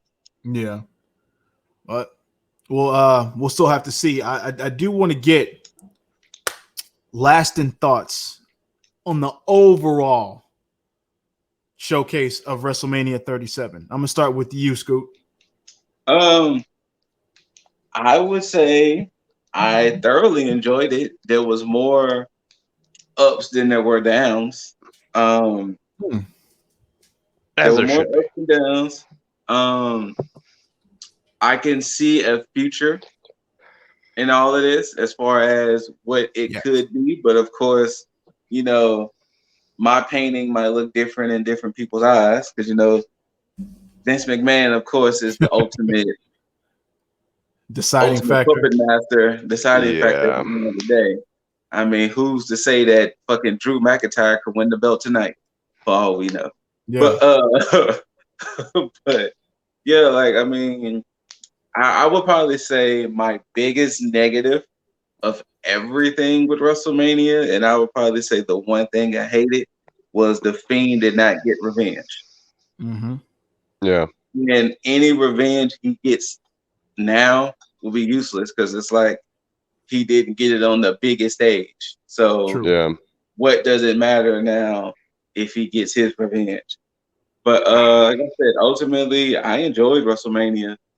Of course, my match of both nights would still be Bianca and Sasha. And then the triple threat. Basically, SmackDown showed that. Let's just say that. SmackDown showed Yeah, they really did. Bad Bunny being Bad Bunny almost gave me Pat McAfee levels of shock. The fact that it was like, oh shit. Okay, Bad Bunny was actually really doing stuff. Yeah. So he almost gave me Pat McAfee levels of shock. I would definitely probably say the Bad Bunny Priest versus Miz and Morrison was definitely a sleeper for me, and the New Day versus AJ and Almost was a sleeper. Okay. And of course, Seth and Cesaro. But yeah, so like I said, overall, I thought it was a pretty good WrestleMania. For sure. Jaeger. I'm just excited to see what's going to happen next.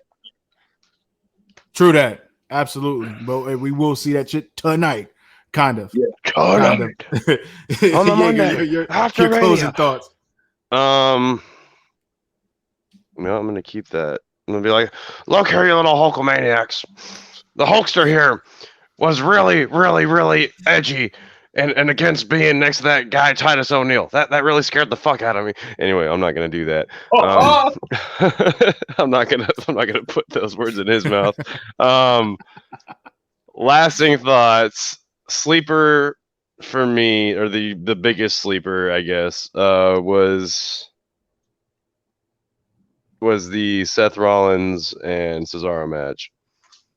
Bad Bunny was a surprise, but my thoughts were he's going to be either really good or really shit. There was going to be no middle ground. This is like no gray area. You know what? I kind of feel that. I do feel that. So I'm glad it was the former rather than the latter. Favorite match? Yeah, it's got to go to Sasha and Bianca. Okay. I'm seeing somewhere throughout the interwebs some hate for this match, and I'm just trying to figure out where they watched a different match that was called Sasha versus Bianca, because I don't understand it. It's like just even the way Sasha's look changed as the match went on, just because it just got more roughed. It got more roughed up. It got more like stressed out.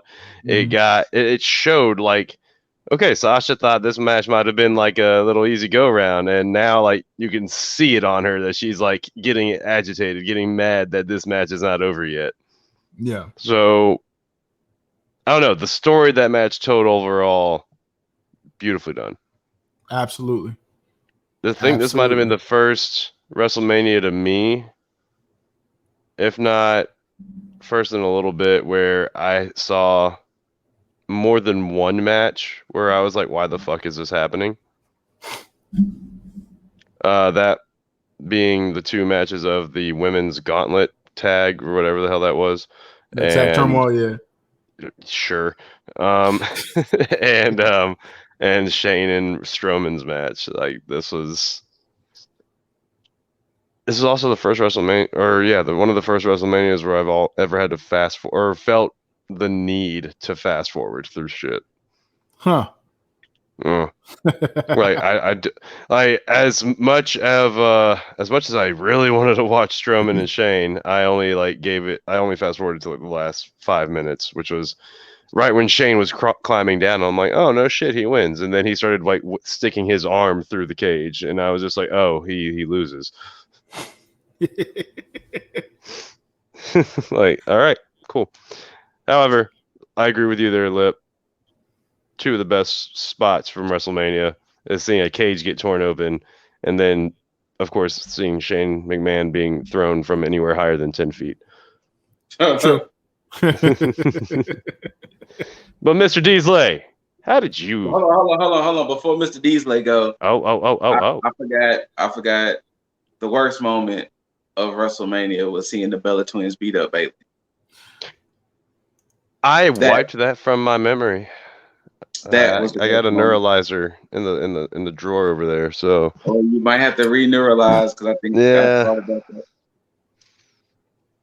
Shame. Absolute shame. All right, Mr. Deasley, what you got? Simple. Night one was better than night two, just as far as an overall. I've seen a poll, and most of the people have been saying that.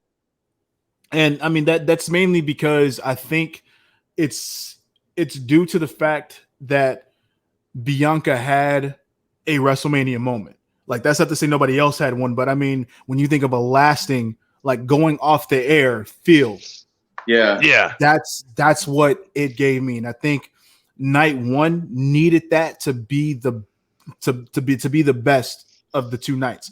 And I think that's what made it, because it gave you that feel good. If it wasn't for Edge winning the Royal Rumble, then this could have easily swapped and been the main event. If it hadn't been for Roman, Edge, and Daniel Bryan, Sasha and Bianca could have easily taken the full night two main event and gone off the air like that. Yeah. Of course, I share your sentiment, Scoot, with the whole Fiend thing. This was something that could have easily been booked the way that it needed to be booked, but they decided to forego all of that to do some nonsensical shit, and I'm still pissed off about it. Because you know what? Well, hold on, because I think Jaeger said it best. It could have been a situation when Bliss had shown up like that.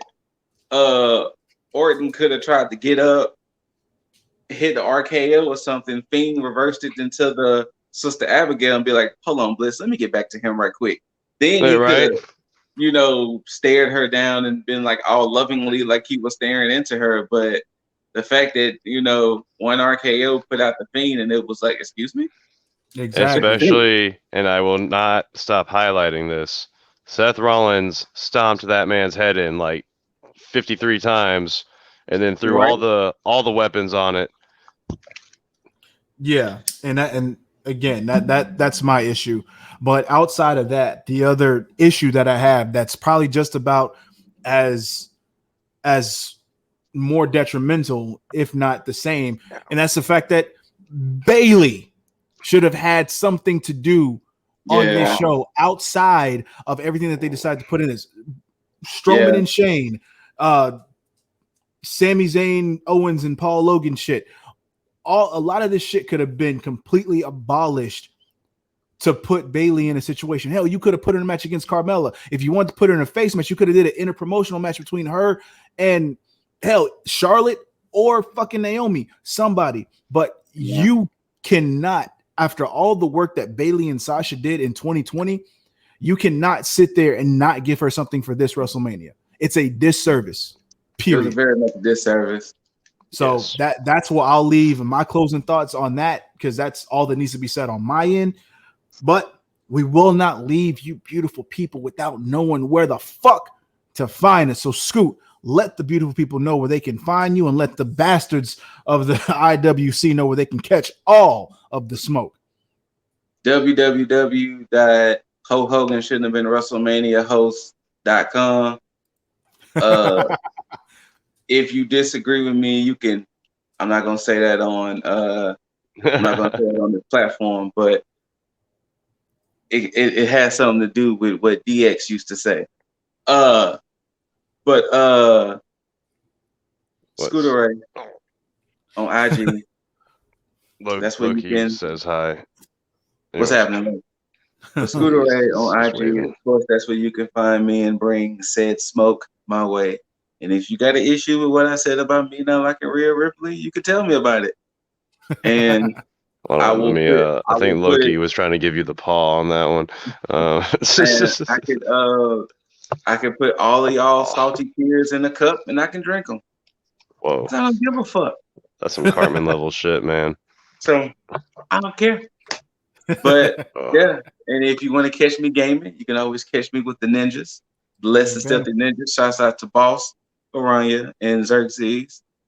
We usually stream Fridays and Saturdays. And, we might sprinkle streams in here every now and then, but usually Friday and Saturdays.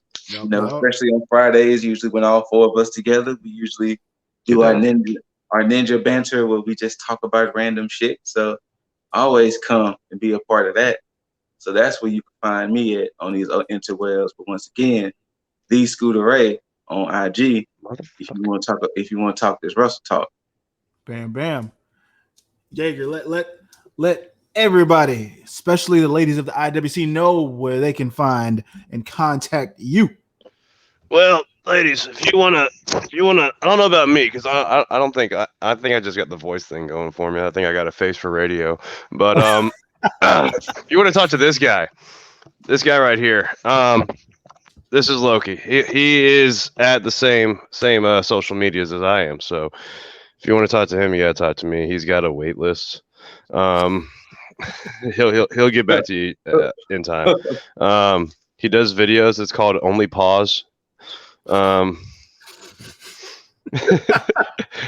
If you have questions, which I mean, after hearing that promo I just did for my dog, I would too.